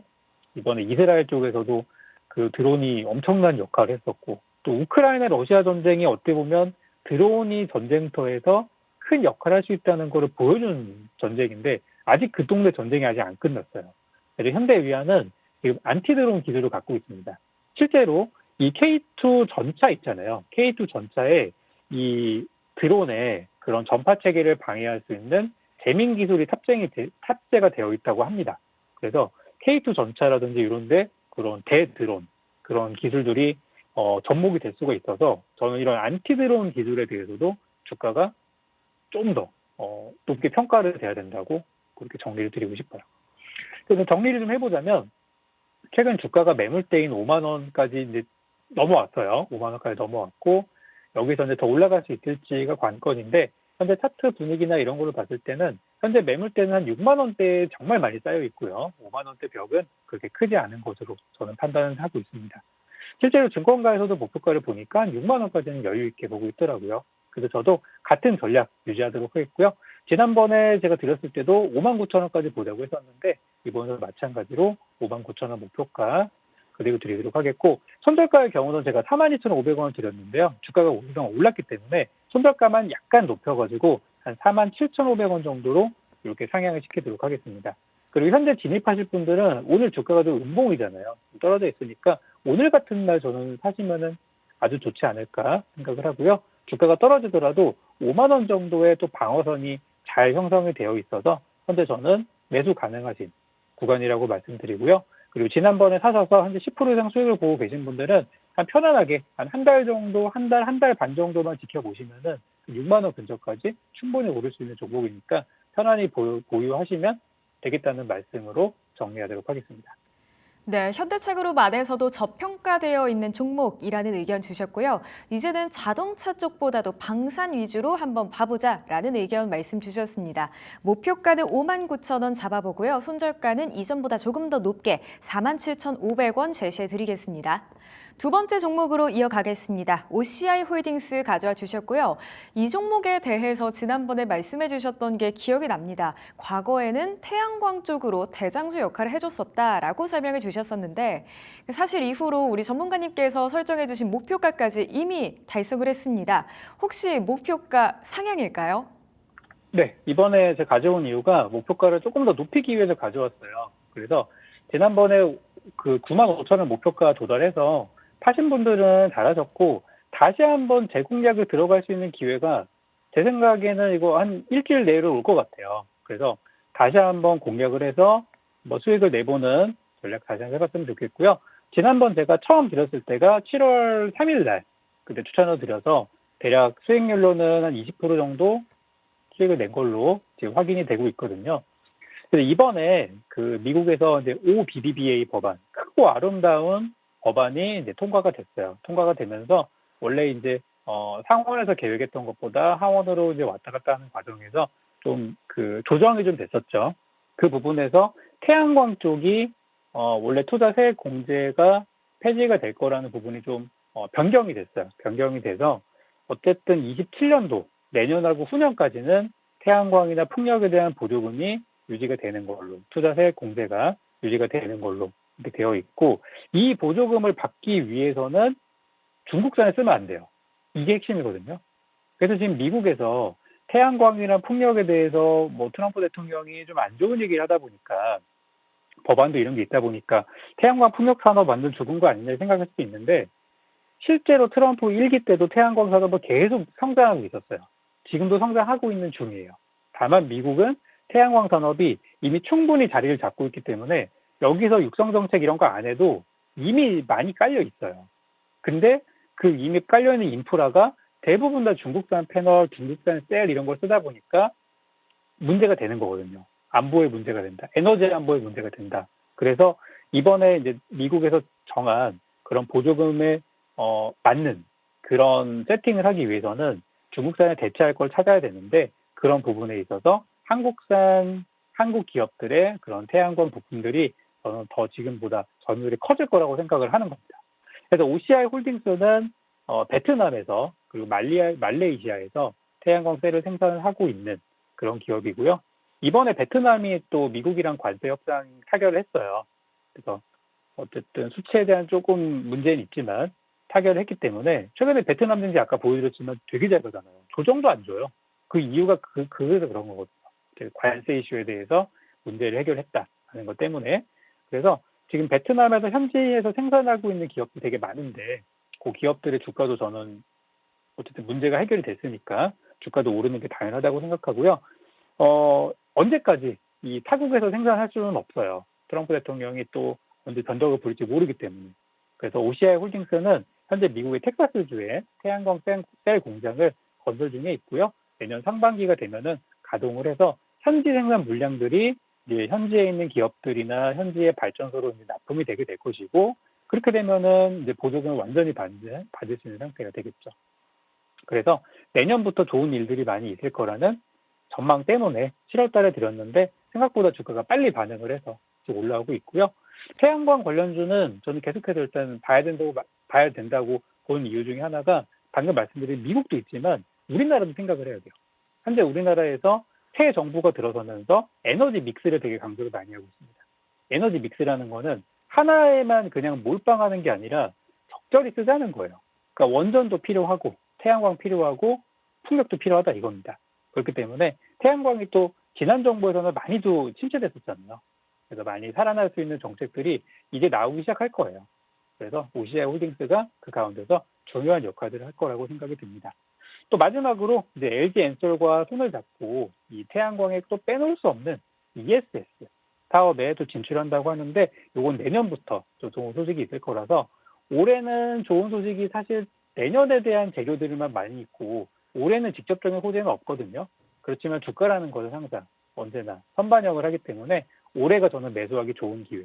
내년에 호재가 많이 나오면 이미 주가는 아마 12, 13만 원대 가 있지 않을까? 그렇게 생각이 드는 측면에서 지금 추천을 드리는 거니까 이미 수익을 내셨던 분들은 조금만 더 기다려 보셨으면 좋겠고요. 이거는 오늘 사시면 안 됩니다. 이거는 오늘 살 타이밍은 아니고요. 아마 한 일주일 정도 기다리시면 조정이 한번 올 텐데 그때 잡아보셨으면 좋겠어요. 지금 제 차트를 보면은 95,000원대를 갔다가 약간 매물벽 때문에 약간 밀리고 있는 중이에요. 그래서 전 이 종목이 9만 원 밑으로 떨어질 때 한 8만 얼마 이렇게 있을 때 거기서 천천히 모아 가시면은 좋겠다 생각이 들고요. 2차 목표가 제시드리겠습니다. 2차 목표가는 지난번보다 조금 높여서 한 11만 원으로 제시를 드렸거든요. 그래서 9만 원 이하 매수, 분할 매수, 목표가 11만 원 이렇게 잡고 손절가는 일단 8만 4천 원으로 이렇게 제시드리겠는데 대략 목표 수익 한 20% 정도 잡고 올 하반기를 노리신다면 안정적인 수익 나올 수 있을 거다 이렇게 말씀드리겠습니다. 네, OCI 홀딩스 수익 보고 계신 분들 진심으로 축하드리고요. 이 종목 같은 경우에는 9만 원 아랫 구간에 온다면 재진입 혹은 신규 진입도 노려보셔도 좋겠습니다. 목표가 2차적으로 11만 원 잡아드리고요. 손절가는 8만 4천 원 보시면서 대응해 나가셨으면 좋겠습니다. 자, 마지막 종목까지 이어서 받아보겠습니다. HL 만도 주셨고요. 어떻게 봐보면 첫 번째 주셨던 종목이랑 마찬가지로 자동차 쪽으로 또 볼 수 있을 것 같아요, 전문가님. 네, 자동차주가 요즘 많이 떠오르곤 있는데 재료가 그렇게 많이 이렇게 어필되진 않더라고요. 그래서 바닥주 중에 하나로 가져오게 됐고요. 자동차라는 산업 자체가 지금은 사실 좋은 내용보다는 안 좋은 내용들이 많이 있는데 이제 최악의 상황은 지났다. 이런 반응으로 보시면 되겠습니다. 요즘 2차 전지도 사실 마찬가지거든요. 2차 전지에 좋은 소식이 사실 뭐가 있습니까? 그렇죠? 그냥 최악의 상황을 벗어났다. 이거거든요. 자동차 똑같아요. HL 만도의 경우는 지금 이제 관세 때문에 사실 그동안 많이 주가가 터졌던 게 사실이에요. 그런데 이제 관세에 대해서 어느 정도 이번에 해소가 된 내용들이 나오게 됐는데요. HL 만도의 부품들이 이제 북미 시장에 가기 위해서는 지금 저쪽 멕시코에 있는 공장에서 생산하는 것들이 북미로 많이 넘어갑니다. 그런데 이제 USMCA라고 멕시코, 미국, 캐나다 요 3개국은 또 다른 또 경제 공동체로 묶여 있잖아요. 거기에서 이제 새로운 또 그런 세율이 적용이 되는데 멕시코 법인에서 만든 물품들에 대해서는 이 기준에 충족한다는 이야기가 있어서 HL 만도가 생산하고 있는 여러 가지 차량 전장 이 부품들에 대해서는 관세율이 0% 적용이 확정이 되었다고 합니다. 그래서 지금 막 뭐 상호관세 얘기 많이 나오고 있지만 이거는 벗어났다는 거예요. 그래서 HL 만도에 대해서 그동안 좋은 얘기들은 보통 어디서 많이 나왔었냐면은 중국에서 많이 나왔어요. 중국도 실제 매출이 많이 나오고 있거든요. 중국 성장하고 있는 매출이 나오고 있고 북미 쪽은 관세 때문에 불투명하다라는 게 지금까지의 그 상황이었었는데 중국 쪽은 여전히 잘 돼요. 그리고 미국 쪽에서의 악세도 해소가 됐어요. 또 오를 날만 남은 거거든요, 지금이. 그래서 바닥에서 이제 탈출하려는 모습들이 막 나오고 있어서 가져오게 됐고 사실 제가 이 종목을 연초에도 좀 추천을 했었었는데 그때 아쉽게 좀 가다 말았었어요. 이게 다 관세 때문에 그래요. 정확하게 관세 얘기가 나온 4월 달부터 급락해서 지금까지 못 가다가 이번 주, 지난주부터 반등이 막 시작하는 거예요. 그래서 지금 사신다면 여러분들은 최저점에서 들어갈 수 있는 종목이 되겠습니다. 이제 어닝 시즌이니까 다가오는 실적을 또 우리가 보게 될 텐데요. 자동차 산업에 대해서 우리가 너무 좀 이식들이 안 좋은데 이번에 실적은 예상하고 있는 실적은 전년 대비해서 매출액은 한 5% 정도 성장, 영업이익은 한 10% 정도 성장할 것으로 전망이 돼서 이번 실적은 굉장히 잘 나올 것으로 보고 있고요. 한 가지 좀 아쉬운 부분 있다면은 원래 이 HL 만도의 주요 주주 중에 하나가 국민연금인데 국민연금이 이번에 지분을 조금 줄였어요.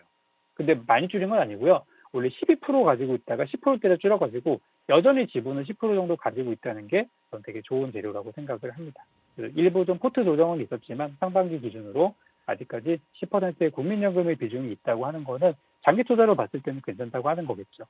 그래서 이번에 실적 기대감이 된다. 국민연금 비중 줄였지만 그래도 10%는 가지고 있다라는 거 보시면 되겠습니다. 아까 말씀드린 대로 지금 중국이나 인도 시장 쪽에 매출은 계속해서 증가를 하고 있기 때문에 올해도 계속 말씀드렸지만 하상차대 실적이 나올 수 있는 기업 중에 하나로 보시면 되겠고요. 마지막으로 이 증권가에서 보고 있는 목표가를 보니까 최근에 대신증권에서 좀 통크 목표가를 제시를 했더라고요. 지금 주가 얼마죠? 차트 한번 보겠습니다. 35,000원이에요. 그런데 이번에 대신증권에서 목표가 리포트를 통해서 56,000원의 목표가를 제시를 했는데 실제로 거기까지 올라가게 된다면 주가는 대략 한 50에서 60% 정도 간다는 거거든요. 그래서 한번 여러분들이 좀 큰 수익을 노려볼 수 있을 만한 기회라고 저는 생각을 해요. 그리고 지금 주가가 올라가기 위해서는 실적이 제일 중요한데 이번에 나올 실적 기대하셔도 좋다는 말씀 드리면서 HL 만도 우리 제가 연초에 드렸을 때는 조금 아쉽게 손실이 좀 났지만 지금 다시 한번 만회할 수 있는 기회가 왔다라고 정리를 드리겠습니다. 자, 전략은 이렇게 한번 해보시면 좋겠습니다. 현재 그냥 들어가셔도 괜찮고요. 35,000원 전후에서 천천히 모아가지고 일단 저는 1차 목표가로 5만 원 드릴게요. 5만 원 돌파하면 그때 후속 전략을 드릴 거고요. 1차 목표가 5만 원 그리고 손절가의 경우는 일단 3만 여기 정리드린 보다 조금 더 높일게요. 손절가의 경우는 한 3만 2천 원 정도로 이렇게 설정을 해드릴 텐데 이 구간 안에서 천천히 한번 모아가지고요.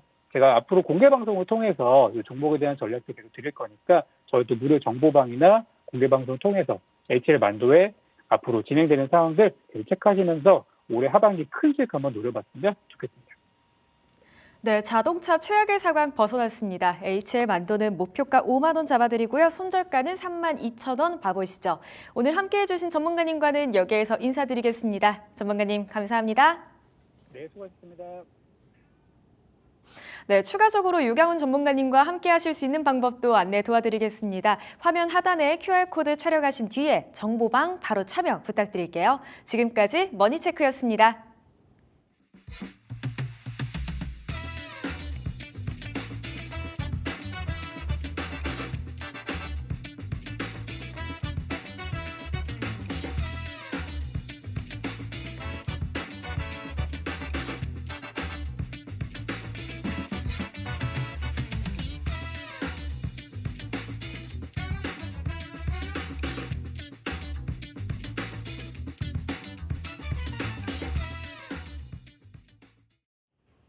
딥다이브 이어가도록 하겠습니다. 국내 증시 다시 한번 코스피가 힘을 내면서 상승 전환에 성공을 했습니다. 이렇게 시장이 좋음에도 불구하고 우리 개인 투자자분들의 수익률은 사실 생각보다 그리 좋지 못하다라고 하는데요. 오늘은 그래서 관련한 이야기를 나눠볼까 합니다. 오늘은 귀한 분을 모셨습니다. 존니의 부자학교 존니 대표님 함께합니다. 대표님 어서 오세요. 네, 안녕하세요. 네, 반갑습니다. 자, 오늘도 우리 존니 대표님 모시고 어떤 이야기를 나눠볼까요? 주제 먼저 확인해 보시죠. 자, 오늘의 주제입니다. 주식 패러다임의 변화, 제2의 삼성전자? 지금 제1의 삼성전자 자체도 사실 약간의 의구심을 들고 있는 가운데 제2의 삼성전자는 무엇을 이야기하는 걸까요? 먼저 그에 앞서서 대표님, 하반기 주식시장의 시작은 좋은 것 같아요. 계속 대선 이후에 랠리를 펼쳐 나가고 있죠. 그렇죠. 그러니까 그동안 주식 투자에 대해서 약간 편견 있는 사람이 많았잖아요. 네. 주식 투자는 위험한 거다.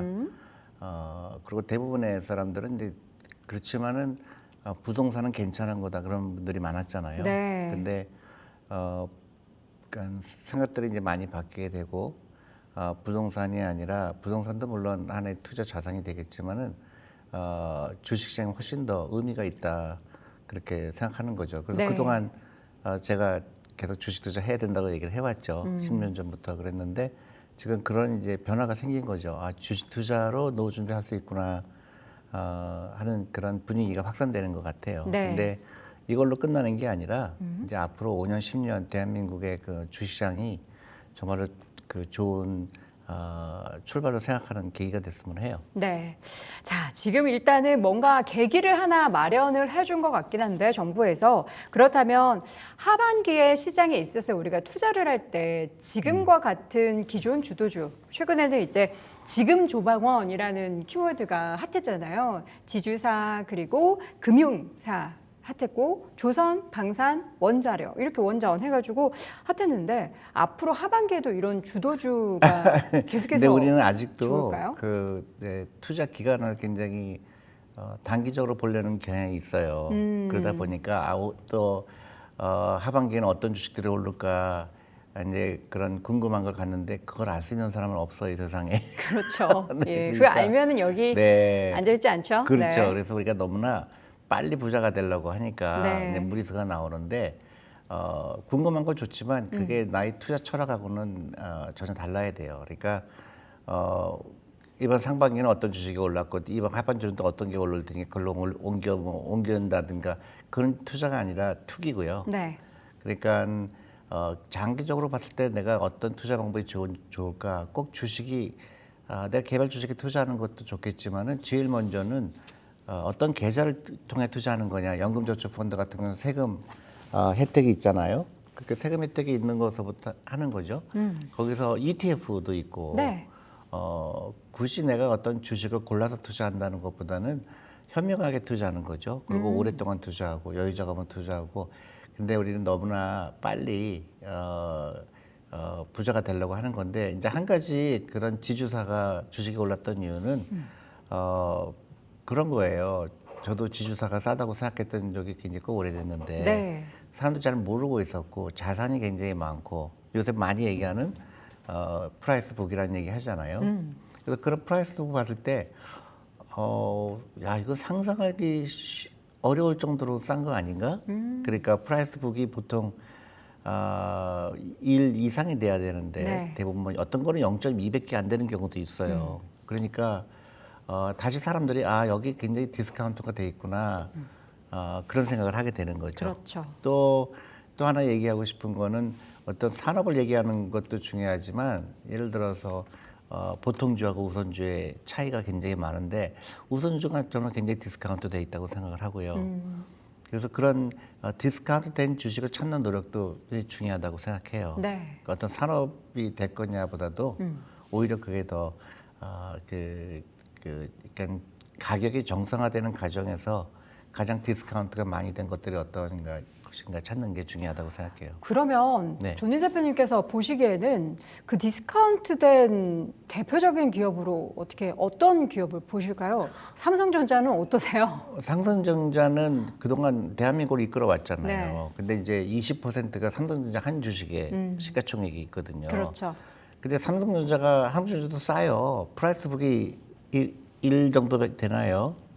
그러니까 굉장히 성장하는 기업에 그렇죠. 비해서는 굉장히 저렴하죠. 네. 근데 이제 문제는 삼성전자보다 더 저렴한 주식이 많은 것뿐이죠. 그죠? 근데 제2의 삼성전자가 나와야죠. 그러니까 삼성전자 혼자 대한민국을 그 주식시장을 이끌어가기에는 이제 여태까지 역할을 해왔죠. 네. 그러니까 전체 주식시장의 20%가 삼성전자 한 주식이라는 거. 네. 그래서 이제 좀 더 그 삼성전자 말고도 다른 기업들이 많이 나와야 되죠. 미국처럼요. 그래서 그런 시장이 좋은 시장이에요. 그런 면에서는 최근에 SK하이닉스가 지수의 상승을 굉장히 많이 견인을 했고 그 뒷단에 있어서 금융지주사 그리고 그 아래 또 두산에너빌리티 또 이전에는 네이버 등의 그런 시총 상위 종목들이 계속해서 순환매를 펼쳐가면서 네네. 지수를 방어를 그것도 했는데 좋은 현상이죠. 그러니까 그런데 새로운 말씀해 주신 것처럼 지금 시장은 그 주도주 성격을 가졌던 섹터들이 단기적인 순환매가 계속해서 펼쳐지고 있거든요. 이런 시장은 어떻게 좀 건강한 시장이라고 볼 수 있을까요? 건강하다 안 건강하다고 얘기하기 전에 일단 한국 주식 전체가 굉장히 디스카운트가 돼 있다는 사실이고요. 여전히 네, 그렇죠. 그러니까 외국 기업에 그러니까 뭐냐면 한국에 상장돼 있다는 이유로 외국에 만약에 그 같은 회사가 미국에 상장돼 있다 그러면 지금보다 훨씬 더 비싼 가격으로 거래가 될 거예요. 네. 근데 한국에 상장돼 있다는 이유로 외국 투자가 입장에서 굉장히 싸게 거래돼 있는 주식이 많은 거죠. 그리고 이제 그런 것들이 발견되고 있는 시점이 아닌가. 한국 주식이 이거 굉장히 디스카운트 돼 있구나 한국이. 근데 우리 말로만 디스카운트 돼 있었지 그걸 어떻게 해소할 것인가에 대한 의논은 별로 없었거든요. 네네. 근데 이제 요새 상법이 바뀌면서 주주들의 그 권리가 강화되면서 이제 그걸 보통 이제 영어로 unlock the value라고 그러거든요. Unlock the 그러니까 value. 그동안 자물쇠 잡혀 있었어요 한국 주식이. 네, 잠겨 있었던 네, 밸류가 그래서 근데 이제 풀렸다. 그래 풀려서 네. 이제 한국도 주주들의 권리가 강화되는구나. 그러면 기업의 가치가 좋아지겠구나 하는 이제 희망이 좀 생긴 거죠. 네. 네. 주주들의 권리가 강화되는 좋은 시장 환경이 일단 펼쳐진 거는 맞는데 최근에 그러한 모멘텀, 정책적인 모멘텀으로 주주 환원을 더욱더 많이 할 수 있는 뭔가 희망이 보이는 그러니까 자사주의 비중이 높고 여전히 저평가되어 있는 기업들이 단기적으로 엄청나게 급등을 했어요. 이런 시장을 보면서 우리 대표님은 어떤 생각하셨을까요? 그러니까 그 고무적이라고 생각하죠. 고무적이다. 네, 한국 시장이 그러니까 주식 시장이 발전하지 않고 잘된 나라가 별로 없어요. 그러니까 주식이라는 거는 기업의 가치잖아요. 네. 기업의 가치가 올라가지 않은 나라는 희망이 없죠. 그래서 아이들이 우리 젊은 사람들도 내가 그 창업을 해서 상장을 해서 나도 큰 부자가 되고 싶다는 그런 분위기가 형성이 되면은 우리나라는 다시 한번 일어날 수 있다고 보죠. 네. 사실 우리나라 주식에 대한 투자, 개인 투자자분들이 뭐 많이 투자를 하고 있다라고 최근에 기사는 많이 나오고는 있지만 실제로 우리가 미국을 비교해서 보면은 주식 비중이 여전히 굉장히 낮은 수준이에요. 낮죠. 그런 상황에서 금융자산을 더욱더 많이 비중이 커지기 위해서는 어떤 것들이 좀 뒷받침돼야 된다고 생각하세요? 금융교육이죠. 금융교육? 네, 늘 주창하셨던 네, 금융교육. 금융교육이 절대적이죠. 사실 근데 그 교육이라는 거는 오늘 우리가 무슨 어디 뭐 세미나 가서 듣는다고 바로 다음 날부터 금융자산을 확 늘리는 게 아니잖아요. 맞아요. 그래서 이제 시급하죠. 네. 왜냐하면 주식시장은 계속 이제 상승할 거라고 보는데 물론 이제 중간에 단기적인 업앤다운이 부침은 있겠죠. 있겠지만 네. 이제 앞으로 3년, 5년으로 봤을 때 저는 주식시장이 굉장히 한국이 좋을 거라고 생각이 되는데요. 그거 좋은데 문제는 서민층은 주식을 갖고 있지 않아요. 그럼 빈부격차가 더 심해질 수가 있거든요. 네. 그래서 제가 생각할 때는 이제 특히 젊은 사람들 주식 투자를 미국 같은 경우는 강제했어요. 네. 그래서 우리도 교육을 통해서 또 주식이라는 거는 굉장히 중요하구나. 그래서 소유하게 만드는 게 굉장히 중요하고 그게 가장 중요한 거는 교육을 통해서 하는 거죠. 네. 더 이상 주식은 도박이 아니다. 그러니까 우리 자산을 불려가는 가장 좋은 수단 중에 하나고 내 돈이 일을 시켜야 된다. 나 혼자 일해 갖고는 안 된다. 네. 하는 그런 거를 확산하게 되면 저는 그게 가능하다고 보는 게 한국 사람들은 굉장히 영리해요. 제가 그냥 그 한국 사람한테 얘기하는 게 아니라 네. 전 세계를 다녀보면 한국 사람 같이 영리한 사람들이 없어요. 보면 아시겠지만 K-팝 있죠, K-푸드 있죠. 지금 우리가 한류에 대해서 전 세계가 열광하잖아요. 네. 딱 한 가지 전 세계에서 한국이 꼴찌인 게 뭐냐면 금융이에요. 그래서 금융만 발달하게 되면 대한민국은 엄청나게 그 경쟁력 있는 국가가 될 거라고 보거든요. 금융이란 결국은 돈에 대한 공부잖아요. 그렇죠. 네. 이게 교육이라는 게 산교육이라는 것도 있잖아요. 우리가 이제 투자를 그러니까 먼저 공부를 하고 그 관련된 투자를 하는 것도 좋고 일단 시장에 발을 들여보고 이게 어렵네 하면서 공부를 시작하는 것도 좋고 어떤 방법이 됐든 일단 교육은 반드시 필요하다는 아니요. 교육은 건데. 동시에 하는 거예요. 그렇죠. 교육하고 투자를 나서 하면서. 내가 다 알고 나서 투자할래. 그건 아니에요. 그러니까요. 네. 무조건 시작해야죠. 네. 무조건 계좌를 열어놓고 한 무조건 주라도. 여유자금하고 그다음에 사교육 끊고 사교육을 아이들에 투자하세요. 네. 제발 저는. 예, 지금 이제 대치동이나 목동 지역에 계시는 분들은 이 컨텐츠를 보시면서 우리 아이 교육 그럼 어떻게 공부 못해도 끊습니까? 괜찮아요. 부자만 되면 되잖아요. 그런 것도 많네요. 네, 우리는 이제 패러다임을 바꿔야 돼요. 이제 다 같이 부자 됩시다 해야지. 다 같이 공부 잘합시다가 아니라 그럼 다 같이 부자 대표님 돼. 네. 똑똑해야만 투자를 잘한다라는 그런 생각은 하지 않으시네요. 천만에. 그거는 대표님 공부 잘하셨잖아요. 아주 잘 못했어요. 그래요? 네. 그리고 제가 찾아본 바로는 아니에요. 공부 저 공부 잘 잘하셨는데. 못했고요. 네. 공부 한 번도 재밌어 본 적이 없고. 아, 재미는 없죠. 그러니까 재미없는 거 할 필요 없고 돈 버는 건 재밌어요. 네. 그 재밌는 거 해야죠. 그렇습니까? 그래서 우리 젊은 세대들한테 지금부터는 이 투자 교육을 시키게 되고 투자 교육을 시키면 어떻게 되죠? 네. 우리나라 금융이 발전하죠. 근데 우리 지금 우리가 대표님- 아시아에서 금융 강국이 아니죠. 네, 아니죠. 아시아에서 금융 강국은 싱가포르나 네. 홍콩이죠. 왜 우리나라는 금융 강국이 되면 안 되죠? 아시아에서? 근데 싱가포르, 홍콩도 교육력이 엄청 센데요?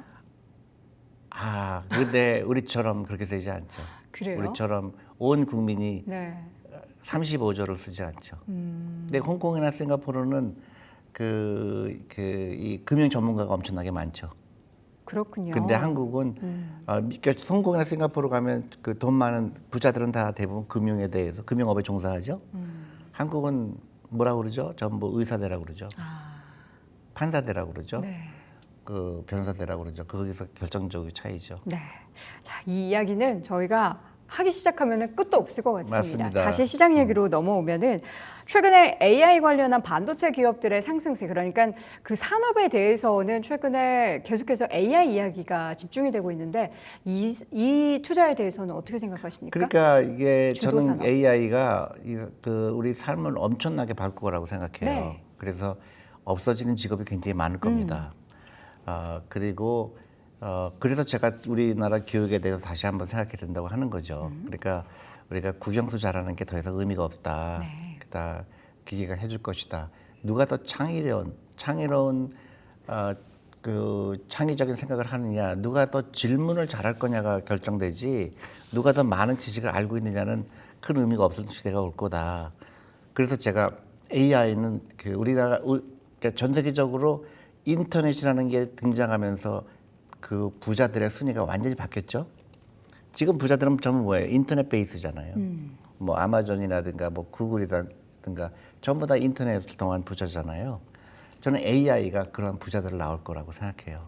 근데 이거는 우리 한국 사람들한테 굉장히 유리한 진영이라고 생각합니다. 똑똑하고 근데 이제 많이 생각을 바꿔야 되죠. 이 AI가 나오기 때문에 그동안에 있던 라이프 스타일 가지고는 부자가 될 수 없다. 네. 그러니까 예를 들어서 증권계도 마찬가지예요. 제가 일할 때는 그 애널리스트의 역할이 굉장히 중요했는데 지금 애널리스트가 하는 거를 그 AI가 하게 되면 한 10초만 하거든요. 그러니까 애널리스트의 역할이 굉장히 줄어들었어요. 네. 그러니까 이 생산성에서는 비교할 수 없게 변한 거죠. 그러니까 우리가 학원에 가서 밤 10시까지 하는 걸 생산성이 굉장히 낮은 거거든요. 그래서 그런 교육 시스템도 바뀌어야 되고 네. 그런 시험 제도 이것도 다 바뀌어야 되죠. 그러니까 굉장히 익사이링한 시대가 왔다. 근데 거기에 적응하는 국가나 적응하는 사람하고 거기에 적응하지 못하는 사람하고 격차는 너무나 크게 벌어질 것이다. 네. 그렇게 생각해서 우리가 근데 다행인 건 우리나라 사람들이 IQ가 전 세계에서 두 번째로 높은 민족이래요.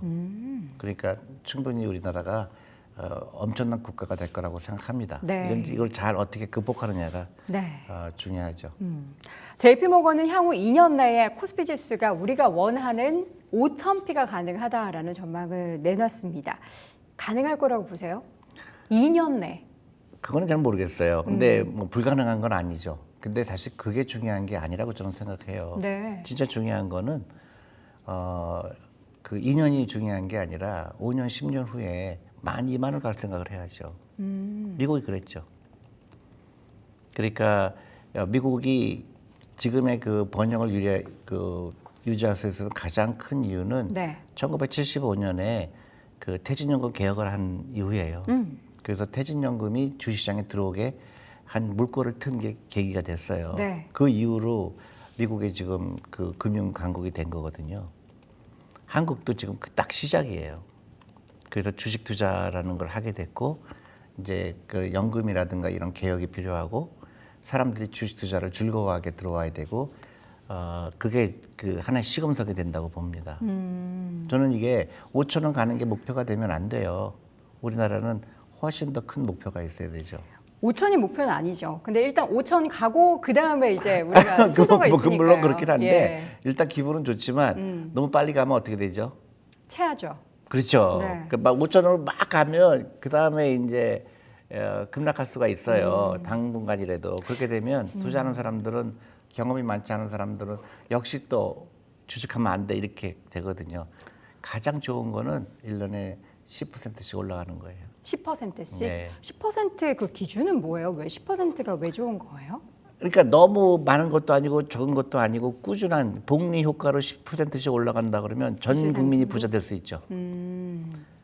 근데 이게 뭐 20% 올랐다가 마이너스 10% 됐다가 막 30% 됐다가 또 마이너스 10% 이거는 굉장히 좋은 시장이 아니죠. 꾸준히가 뭐든 네. 좋다. 그러니까 미국이 그랬거든요. 네. 미국이 한두 번에 급락이 있었지만 금세 극복이 됐거든요.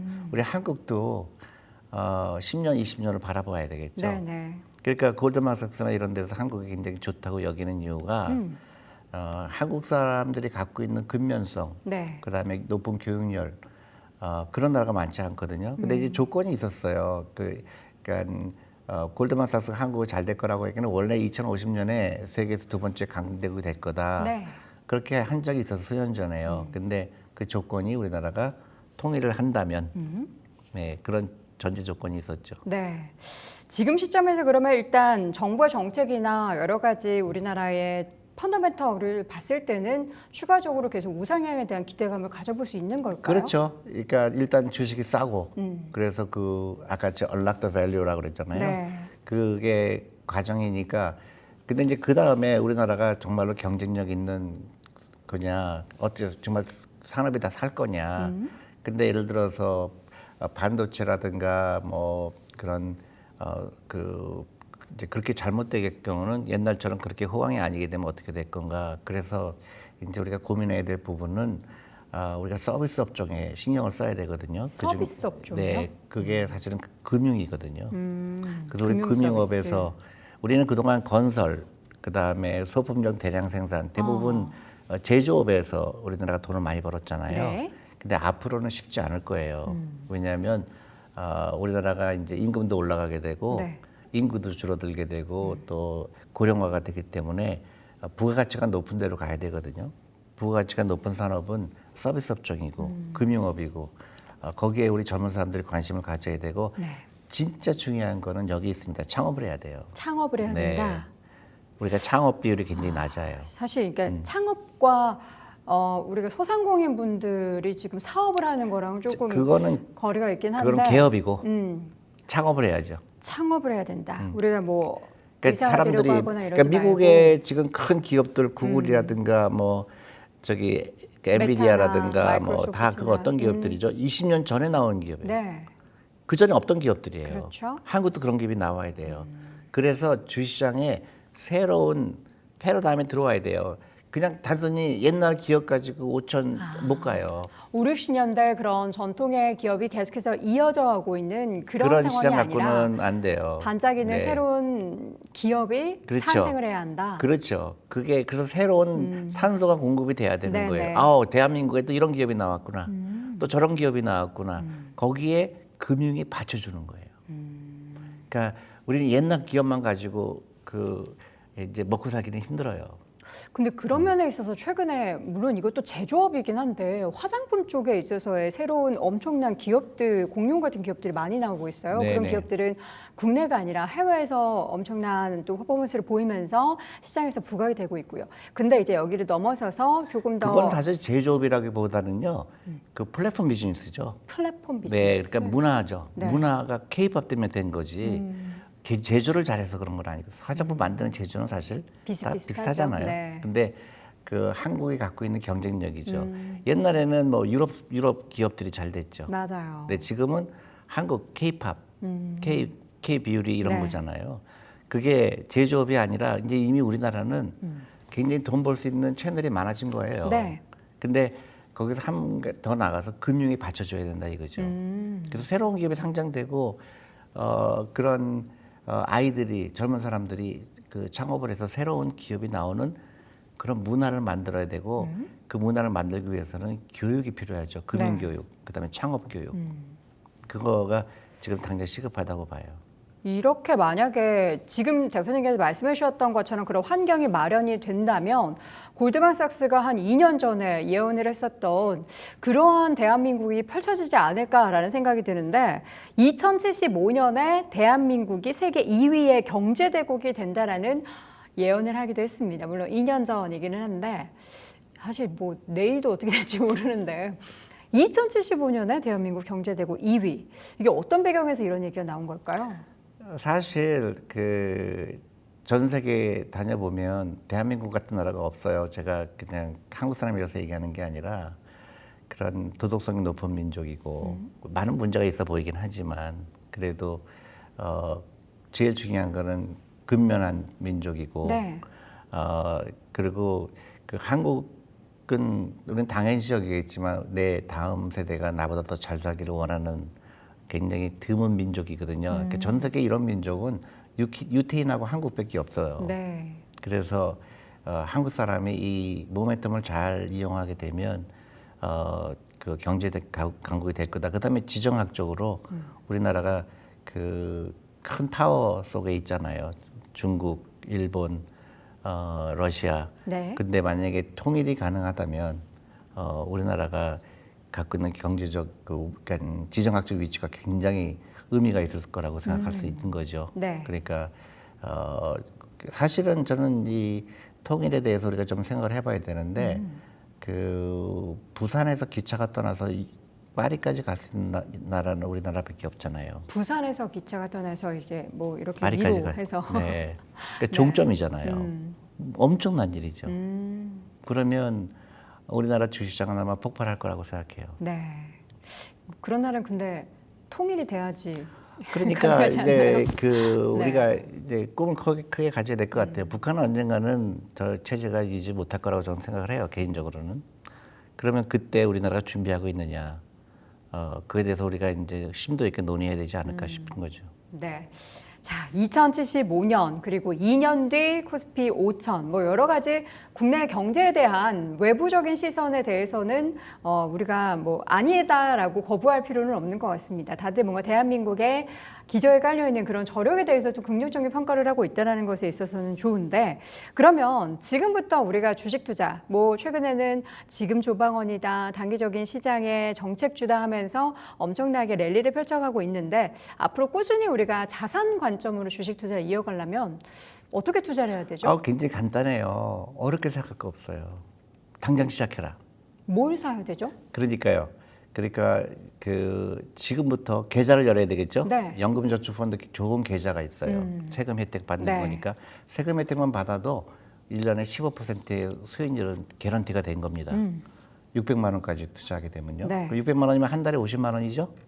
그러면 내가 월급을 받으면 제일 먼저 뭐 해야 되죠? 월급 받으면 저금해야죠. 여기다 투자하는 거예요. 투자부터. 네. 근데 그러면 보통 내가 생각해서는 월급 받으면 이제 카드로 나가고 이제 원리금 청산하고 이렇게 하면 남은 게 없어요. 그러니까 네. 잘못된 라이프를 사는 거죠.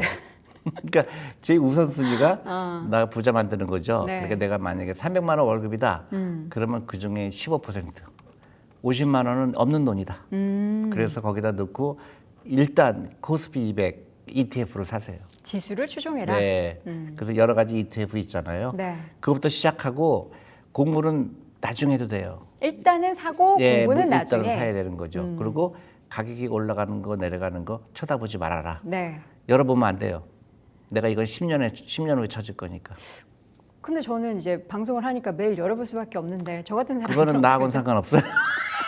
그러니까 내가 노후 준비할 때는 내가 10년 후, 20년 후가 중요하니까. 지금 예. 등락 보이는 건 중요하지 예, 않다. 전혀 중요하지 않은 오. 거죠. 그러면 물론 앞서서 말씀해 주셨던 투자는 이제 인덱스 투자를 하라라는 말씀이신데 저는 인덱스 말고 특정 어떤 미래에 유망한 산업이나 대표적인 기업을 사고 싶어요 하는 분들은 어떻게 투자해야 돼요? 그분들은 순서가 틀렸죠. 이거 일단 시작하고. 그러니까 그 인덱스도 사고 아니 인덱스부터 시작하고. 네. 그 다음에 내가 좀 더 주식시장에 대해서 관심을 갖게 되고 기업을 좀 더 공부하고 싶어지고 네. 그때 해도 늦잖아요.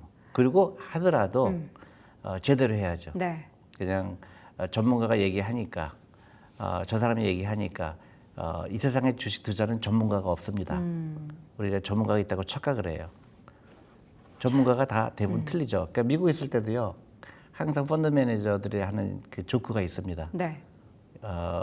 부자가 되려면 경제학자가 얘기하는 거 반대로 해라. 경제학자가 네. 다들 우리는 너무나 예. 많은 뉴스에 홍수에 있어요. 그러다 보니까 중요하지 않은 거에 너무나 시간을 많이 쏟아요. 중요하지 않아요. 나는 월급의 10%, 50만 원, 30만 원, 그리고 먼저 거기 투자하고 남는 돈으로 소비를 해야 되는 네. 거죠. 소비를 하고 남는 돈이 없으니까 나는 노 준비 안 될 거야. 그렇게 생각하면 안 되고 복리의 마법이 있다. 네. 그래서 50만 원이 나중에 엄청난 파워로 돌아갈 거다.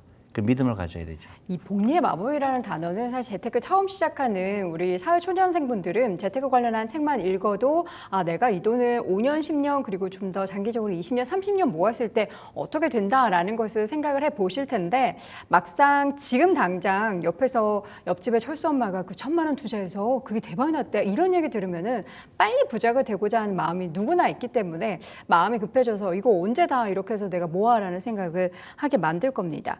우리 작가님이 지금 여기 질문에 써서 저는 여쭤보는 거예요. 예. 그래서 이제 대표님께서 한국 경제의 장밋빛이 지금 뭐 여기저기서 전망이 되고 있는데 그렇다면 지금 시점에서 우리가 그 장밋빛 미래를 봤을 때 어떤 산업, 업종, 어떤 그렇다면 대표적인 기업이 유망해 보이실까요? 우리 대표님은? 어떤 산업을 찾는 것보다도 우리는 우리 대부분 작가님이 물어봤어요. 제가 알아요. 물어본 게 아니고요. 그러니까 어떤 산업을 찾는 것보다는 네. 예를 들어서 여러 가지 주식 투자 방법이 있죠. 그러니까 성장하는 그 섹터냐 아니면 성장은 안 하지만 이 기업이 돈을 꾸준하게 버는데 너무 싸게 거래가 되고 있거나. 근데 우리는 계속 앞으로 어디가 잘 될 텐데, 이번에 바이오가 잘 될 텐데, 이번에는 뭐 2차 전지가 잘 될 텐데, 그런 식으로 투자하는 거는 그거는 투자라고 보기에는 투기에 가깝죠. 네. 그러니까 여러 가지 방법이 있는데요. 어떤 새로운 거를 찾는 것보다도 기존에 있는 것들은 너무나 싼 것들이 많아요. 그리고 우리가 미처 이 기업이 이렇게 쌌어? 네. 내가 잘하는 기업인데 이런 기업들이 한국에 많다. 그러니까 너무 유행에 따라가지 말아라. 유행 지금 뭐 네. 주도주 막 이런 네, 얘기 하면서 맞습니다. 휘둘리지 예. 말고 네. 그냥 차라리 덮어놓고 투자할 수 있는 인덱스 투자하고 그 네. 시간에 다른 기업들 일을 저도 보면 이건 너무 싸다. 싸다. 예, 그런 기업들이 너무 많아요. 싸다의 기준은 대표님은 PBR로 보세요? PBR도 있고요, 퍼가 있을 수도 네. 있고, 그 다음에 비슷한 업종에 미국 기업하고 비교해 보니까 매출액은 예를 들어서 2배 차인데 주식 가격은 10분의 1밖에 안 되는 기업들이죠. 미국하고 한국 기업을 비교하기에는 시장 자체가 다른데 이게 비교가 될까요? 아니, 그러니까 이제 같은 업종이죠. 예를 들어서 그러니까 예를 들어서 비슷한 물건을 파는 회사인데 네. 미국 기업은 시가총액이 만약에 10조인데 네. 한국 기업은 1조밖에 안 된다든가 그런 기업도 많고요. 네. 그러니까 밸류에이션, 회사의 가치를 보는데 우리는 대부분 그 가치를 보려고 하지 않고 대부분 차트를 보잖아요. 네. 그게 잘못된 거죠. 그 회사의 가치를 봤을 때는 한국 기업이 싼 게 굉장히 많다. 그렇게 생각하니까 네. 굳이 많은 사람들이 얘기할 때 이게 주도주가 될 거다, 그건 하나도 의미가 없다고 봐요. 그리고 알 수도 없고 중요하지도 않아요, 저한테는. 네. 내가 10년 투자할 건데 이번 하반기에 뭐가 올라가는 게 관심이 필요가 없죠.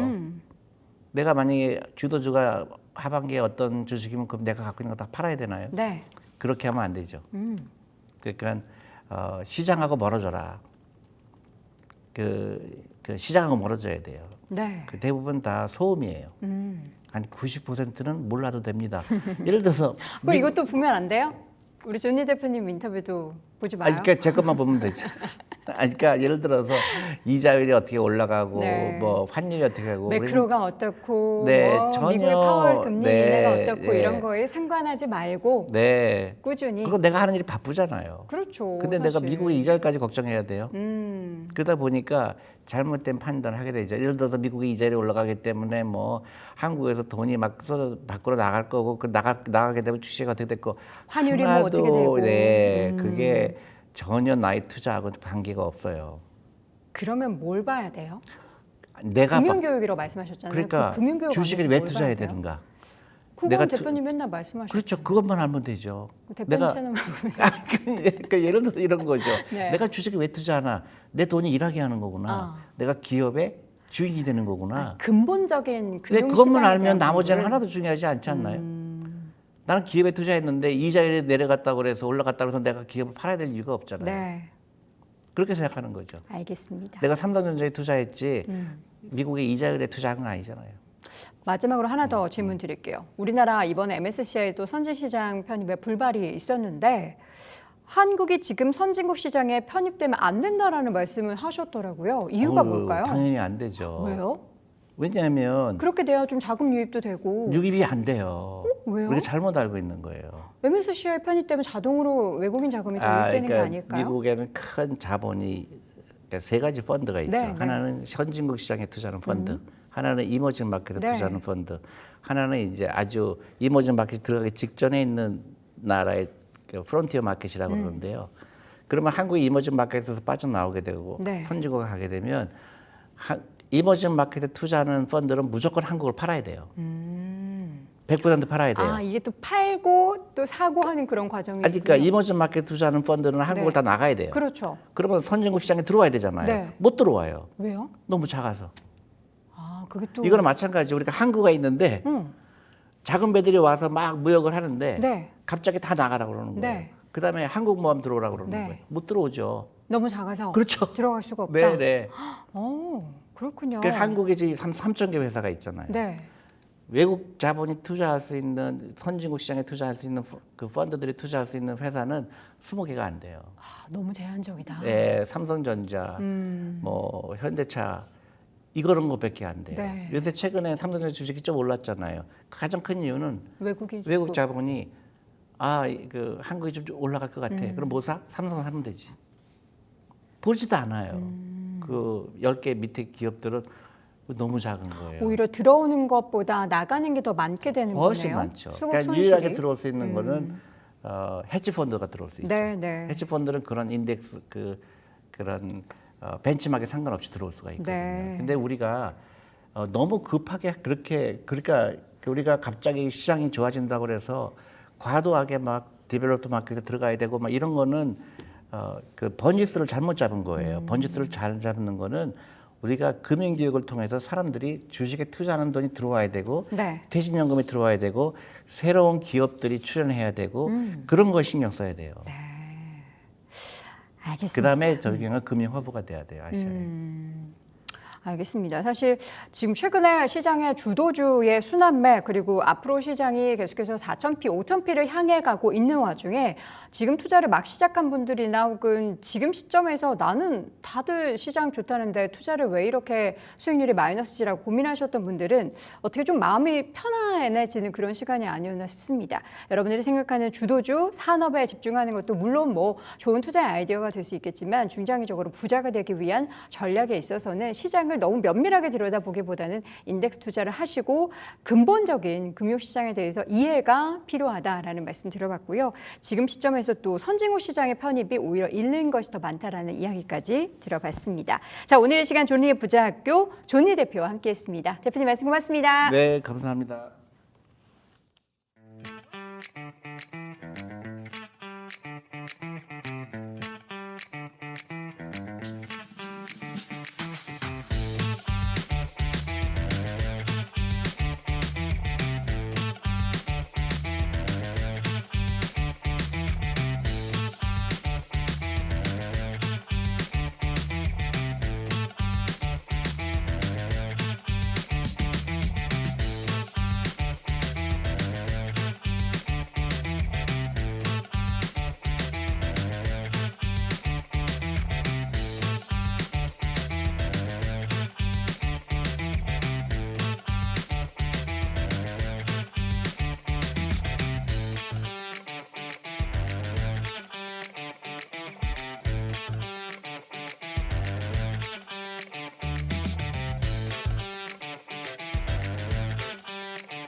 이슈 플러스입니다. 오늘 다뤄볼 주제 헤드라인으로 먼저 확인해 보시죠.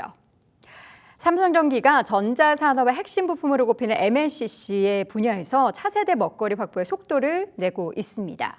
삼성전자의 올 상반기 성과급이 하락한 원인에 대해서 분석해 보겠고요. 마지막으로 미국의 디지털 헬스케어 업체 젤스를 인수한 배경까지 확인해 보겠습니다. 자, 오늘 보도국 김수영 기자 함께합니다. 어서 오십시오. 안녕하세요. 네, 반갑습니다. 자, 먼저 삼성전기 소식부터 확인해 보도록 하죠. 미래 먹거리로 AI 서버와 또 자동차 전장용 MLCC를 점치겠다라고 하는데 자세한 내용 들어볼까요? 네, 제가 어제 삼성전기 제품학습회에 다녀왔습니다. 네네. 이제 이날 학습회에서는 이제 이민곤 삼성전기 MLCC 개발팀 상무가 강사로 나섰는데요. 강사님께서 가장 강조하신 게 최근 삼성전기가 MLCC 연구개발 자원의 60에서 70% 이상을 인공지능 서버와 자동차 전장용 MLCC에 투입하고 있다는 것이었습니다. MLCC 시장의 패러다임이 스마트폰 등 기존 IT 산업에서 AI 서버, 전기차, 자율주행, 첨단 운전자 지원 시스템 등으로 미래 산업으로 이제 전환되고 있기 때문에 이렇게 AI 서버와 전장에 좀 집중하고 있는 것으로 분석됩니다. 네, 적층 세라믹 캐파시티, 우리가 뭐 MLCC다 이야기는 많이 들어보셨을 것 같은데 우리 생소한분들을 위해서 MLCC가 대체 뭔지 좀 소개해 주시죠. 네, MLCC라고 하면은 사실 저도 좀 생소한 개념인 것 같긴 합니다. 근데 제가 어제 실물로 봤는데 크기가 정말 쌀알만하죠? 네, 정말 쌀알보다도 작거든요. 네. 이게 MLCC가 그렇게 크기가 굉장히 작지만 굉장히 전자산업 내에서는 핵심 부품으로 꼽힙니다. 신호 간섭을 제거하고 전력을 저장, 공급하는 역할을 합니다. 그래서 크기가 워낙 작아서 전자산업의 쌀이라고도 불리지만 그만큼 한국인의 주식인 만큼 이제 핵심 부품이 있다라는 뜻도 갖고 있습니다. 이제 쌀 한 톨을 좀 15토막으로 나눈 크기에 불과하지만 와인잔 한 잔 분량을 이 MLCC로 가득 채운다고 했을 때 그 가치가 한 3억 원에 이를 정도로 네, 굉장히 고부가 가치 제품입니다. 이제 2010년대까지만 해도 삼성전기 MLCC는 스마트폰이나 TV에 좀 많이 보급이 됐는데 최근에는 산업 환경이 바뀌면서 AI 서버, 전장용 MLCC로 많이 활용이 되고 있습니다. 네, 자 그렇다면 AI 서버 시장을 공략하는 이유는 좀 아무래도 시장의 성장 가능성이 이쪽이 더 크기 때문이겠죠. 그렇죠. 뭐 AI 시장이 지금 커지고 있는 건 누구나 다 알고 있지만 네. 이제 이 AI 서버 시장도 실제로 커지고 있습니다. 시장 조사 기관 마켓앤드마켓에 따르면 글로벌 AI 서버 시장은 2024년 1,429억 달러에서 2030년 8,378억 달러로 커질 전망입니다. 이 8,378억 달러는 원화로 약 1,150조 원에 달하는 규모입니다. 좀 더 구체적으로 설명을 드리자면 일반 서버에서는 22,000 마이크로페럿의 용량의 MLCC가 필요했다면 AI 서버에서는 그보다 무려 27배 늘어난 60만 마이크로페럿의 용량이 필요합니다. 즉 더 많은 고성능, 고용량 MLCC가 필요하게 됐다는 것이죠. 이에 삼성전기는 고부가 가치 기술을 중심으로 고성능, 고용량, 고온 MLCC를 통해 시장 점유율을 높여가겠다는 방침입니다. 현재 삼성전기는 이 글로벌 AI 서버용 MLCC 시장에서 약 40%의 점유율을 차지하고 있는 것으로 확인됐습니다. 네, AI와 함께 전장 쪽, 즉 자동차 쪽에 있어서도 MLCC 수요가 많이 늘어나고 있죠. 네, 맞습니다. 이제 기존 그냥 내연기관 자동차보다 전기차에 훨씬 더 이 MLCC가 많이 네. 사용이 되고 있습니다. 이제 특히 전기차라든지 자율주행 고도화와 맞물려서 차량에 들어가는 전자 부품이 좀 급증하고 있고 그만큼 MLCC 수요도 늘고 있는 것입니다. 글로벌 컨설팅사 맥킨지는 전장용 MLCC 시장이 올해 385억 달러에서 2030년 650억 달러로 약 70% 성장할 것으로 내다보기도 했습니다. 네. 삼성전기는 전장용 MLCC 제품도 공격적으로 지금 출시하고 있겠네요. 맞습니다. 정확하게 보셨습니다. 이제 아무래도 시장 점유율을 높여야 하다 보니 최근 이제 몇 년간 꾸준히 제품을 출시를 하고 있습니다. 네. 좀 구체적으로 말씀을 드리자면 21년엔 첨단 운전자 지원 시스템용 MLCC 2종을 출시했고 2022년에는 자동차 파워트레인용 MLCC 13종을 출시했습니다. 지난해에는 2000V 고전압에도 견딜 수 있는 전기차 전기차용 MLCC를 올해는 라이다용, 초소형, 고전압 MLCC를 세계 최초로 개발하기도 했습니다. 네, 서버용 그리고 자동차 전장용 MLCC에 힘을 싣고 있는 삼성전기 이게 또 매출을 끌어올리는데 엄청난 영향을 좀 미칠 것 같네요. 맞습니다. 아무래도 이 MLCC 부문에서 좀 신시장 개척에 나서는 건 매출 성장세를 이어가기 위해서입니다. MLCC 개발을 담당하는 컴포넌트 사업부의 올해 1분기 매출은 1조 2,163억 원으로 전년 동기 대비 약 19% 증가했습니다. 이 사업부가 회사 매출 전체의 44.4%나 차지하고 있습니다. 컴포넌트 사업부는 이제 MLCC 외에도 뭐 인덕터, 칩 저항기 등을 다루고 있지만 사실상 MLCC가 이 사업부 매출의 90% 이상을 견인하고 있습니다. 이제 MLCC가 현재 삼성전기의 실적을 견인을 하고 있고 그렇다 보니 이 부문에서 신시장을 좀 개척하고 점유율을 높이는 건 역시 굉장히 중요해진 것입니다. 실제 이날 학습회에서 만난 이민곤 상무는 MLCC는 5G 스마트폰에 1,300개, 레벨2 전기차에 2만에서 3만 개 들어가는 만큼 전자산업에는 없어서는 안 될 핵심 부품이라며 삼성전기는 MLCC 핵심 원자재를 자체 개발, 제조의 기술 경쟁력과 재무 체력을 강화하고 있다라고 밝혔습니다. 네. AI와 전기차 그리고 뭐 자율주행 이런 미래 산업이 커질수록 삼성전기의 MLCC에 대한 중요도도 더 높아지고 있을 것 같은데 삼성전기의 기술 주도 전략이 앞으로는 어떤 성과를 또 만들어 나가게 될지 주목해 보도록 하겠습니다. 자, 이어서 삼성전자 이야기 좀 들어보도록 하죠. 지금 앞서서 삼성전기는 굉장히 장밋빛 미래 이야기를 했다면 삼성전자는 좀 어두운 분위기입니다. 디바이스 솔루션, 그러니까 DS 사업부의 위기가 연이어 들리고 있는데 성과급이 대폭 축소됐다고요. 제 지인이 여기 다니고 있는데 표정이 많이 안 좋더라고요. 맞습니다. 네. 저도 이제 지인들이 몇 분 다니고 계셔서 얘기를 들어보면 어때요?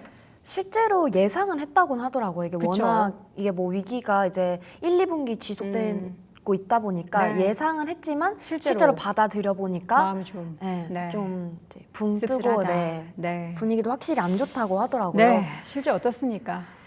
일단 지난 4일에 오전 사내망을 통해서 이 올 상반기 목표 달성 장려금, 즉 TAI라고 하는데요. 이 지급률을 공지를 했습니다. TAI는 삼성전자의 성과급 제도 중 하나로 매년 상하반기 실적을 토대로 소속 사업 부문과 사업부 평가를 합쳐 월 기본급의 최대 100%를 차등 지급합니다.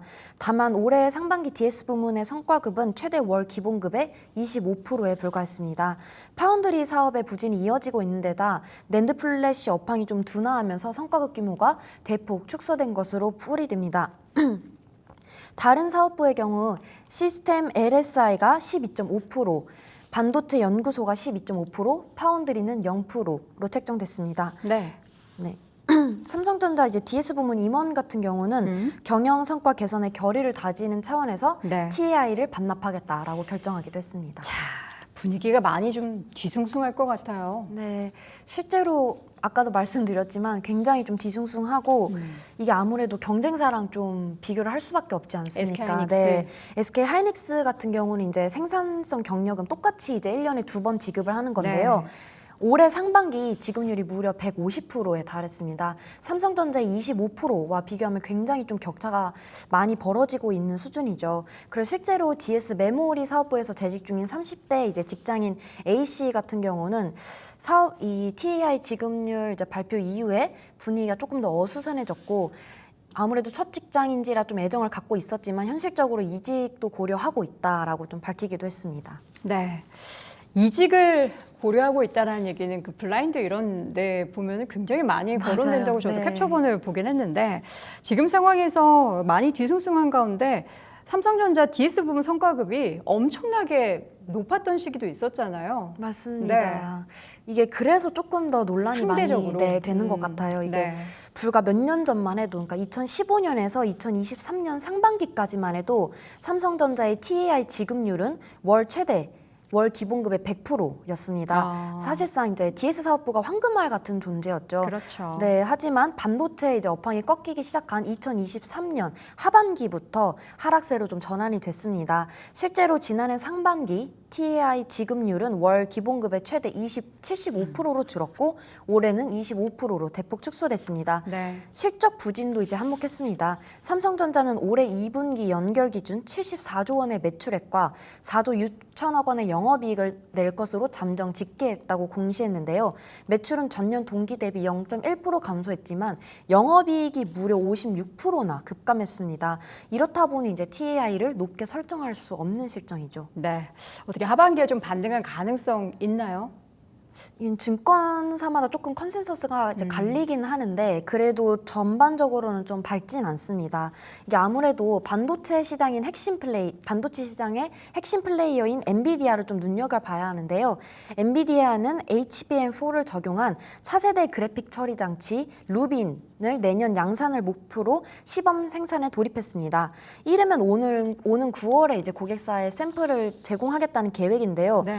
다만 삼성전자는 이 초도 생산에서 공급망에 이름을 올리지도 못했습니다.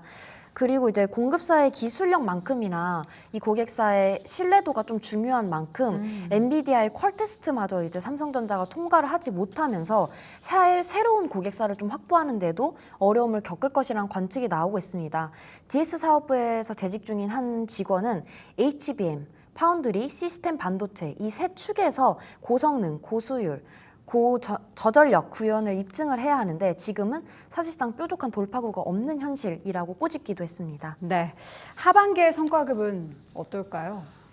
이것도 밝게 좀 전망을 하기는 어렵겠네요. 아무래도 TA 같은 경우는 좀 상반기와 비슷할 것 같습니다. 이제 월 기본급의 20% 전후로 좀 업계에서는 예측을 하고 있고요.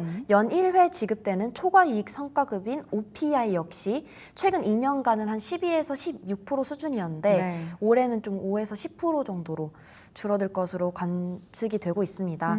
이제 아무래도 성과급이 직원들의 사기를 북돋는 데 중요할 뿐만 아니라 실적과 성과를 좀 고스란히 반영한다는 점에서 삼성전자의 구조적 문제가 이번 상반기 성과급에서 좀 고스란히 드러난 것 같습니다. 이 회사가 다시 시장의 신뢰를 좀 회복할 수 있는 실질적인 전환점을 만들 수 있도록 중장기적인 좀 접근이 필요할 것으로 보입니다. 네. 삼성전자 자사주를 한 2,800억 원어치를 전 직원에게 한 명당 42주를 지급했다라는 맞아요. 소식이 네. 얼마 전에 전해왔는데 이제 직원분들 입장에서는 자사주 주지 말고 돈으로 달라 이렇게 생각하는 네, 맞아요. 분들도 계실 텐데 또 그걸 받아서 또 바로 팔았던 직원도 꽤 많다라는 이야기를 하더라고요. 어쨌든 삼성전자의 하반기에는 좀 빛이 들어오기를 바라봅니다. 안 그래도 이제 침체된 분위기이긴 하지만 뭔가 쇄신을 원해서 그럴까요? 삼성전자가 새로운 기업에 대한 인수 소식이 있나요? 맞습니다. 네. 미국의 디지털 헬스케어 기업이라고 젤스와 최근 인수 계약을 체결했습니다. 네. 이 젤스가 조금 생소한 기업이실 텐데요. 여러 디지털 헬스케어 솔루션을 하나의 플랫폼에서 제공하는 회사로 2016년 미국의 대형 병원 그룹인 프로비던스 헬스 시스템에서 파생돼 설립됐습니다. 젤스가 제공하는 플랫폼은 의료진이 환자 상태를 종합적으로 파악해 디지털 헬스케어 솔루션을 환자에게 처방, 추천하고 환자 건강 상태도 실시간으로 조회할 수 있는 그런 플랫폼입니다. 네. 아무래도 이런 좋은 플랫폼을 갖고 있다 보니 미국 주요 대형 병원 그룹을 포함한 500여 개의 대형 병원과 당뇨, 임신, 수술과 관련된 70여 개의 디지털 헬스케어 솔루션 기술 기업을 파트너로 보유 중입니다. 네. 삼성전자가 디지털 헬스케어 기업을 인수한 결정적인 배경은 뭘까요? 네, 삼성전자 갤럭시 스마트폰 워치 링 혹시 앵커님께서 사용해 보셨을까요? 사용 못하고 껴보기만 했습니다. 네, 이게 요 웨어러블 기기들이 이제 건강 기능을 좀 측정을 할 수 네. 있는데 이 건강 정보를 삼성 헬스 서비스로 통합 관리해 개인이 건강을 스스로 좀 관리할 수 있게 합니다. 그런데 이번 인수를 좀 통해서 디지털 헬스케어 생태계를 좀 더 확장하겠다는 포부가 여기에 내재되어 있습니다. 아울러 커넥티드 케어 서비스까지 제공하겠다는 방침인데요. 커넥티드 케어는 일상의 건강을 돌보는 웰니스 분야와 의료 분야에서의 헬스케어를 연결해 갤럭시 사용자가 편리하게 건강을 관리하고 미래의 질병까지 예방할 수 있도록 돕는 통합 서비스입니다. 네, 젤스의 인수로 디바이스 쪽에 있어서의 또 쇄신이 펼쳐지기를 바라겠고요. 부디 삼성전자 하반기에는 좋은 소식을 또 김수영 기자 입에서 들었으면 좋겠습니다. 오늘 보도국 김수영 기자 함께했습니다. 고맙습니다. 네, 감사합니다. 자, 오늘도 경제 시그널 10 함께했습니다. 오늘 현재 구간 시장 상황이 그래도 견조하긴 하지만 코스피가 다시 한번 파란불을 켜고 있는데요. 오후장에는 삼성전자뿐만 아니라 시총 상위주 빨간불 다시 한번 들어오기를 바라봅니다. 저는 내일 오전 10시에 다시 돌아오겠습니다. 시청해주신 여러분 고맙습니다.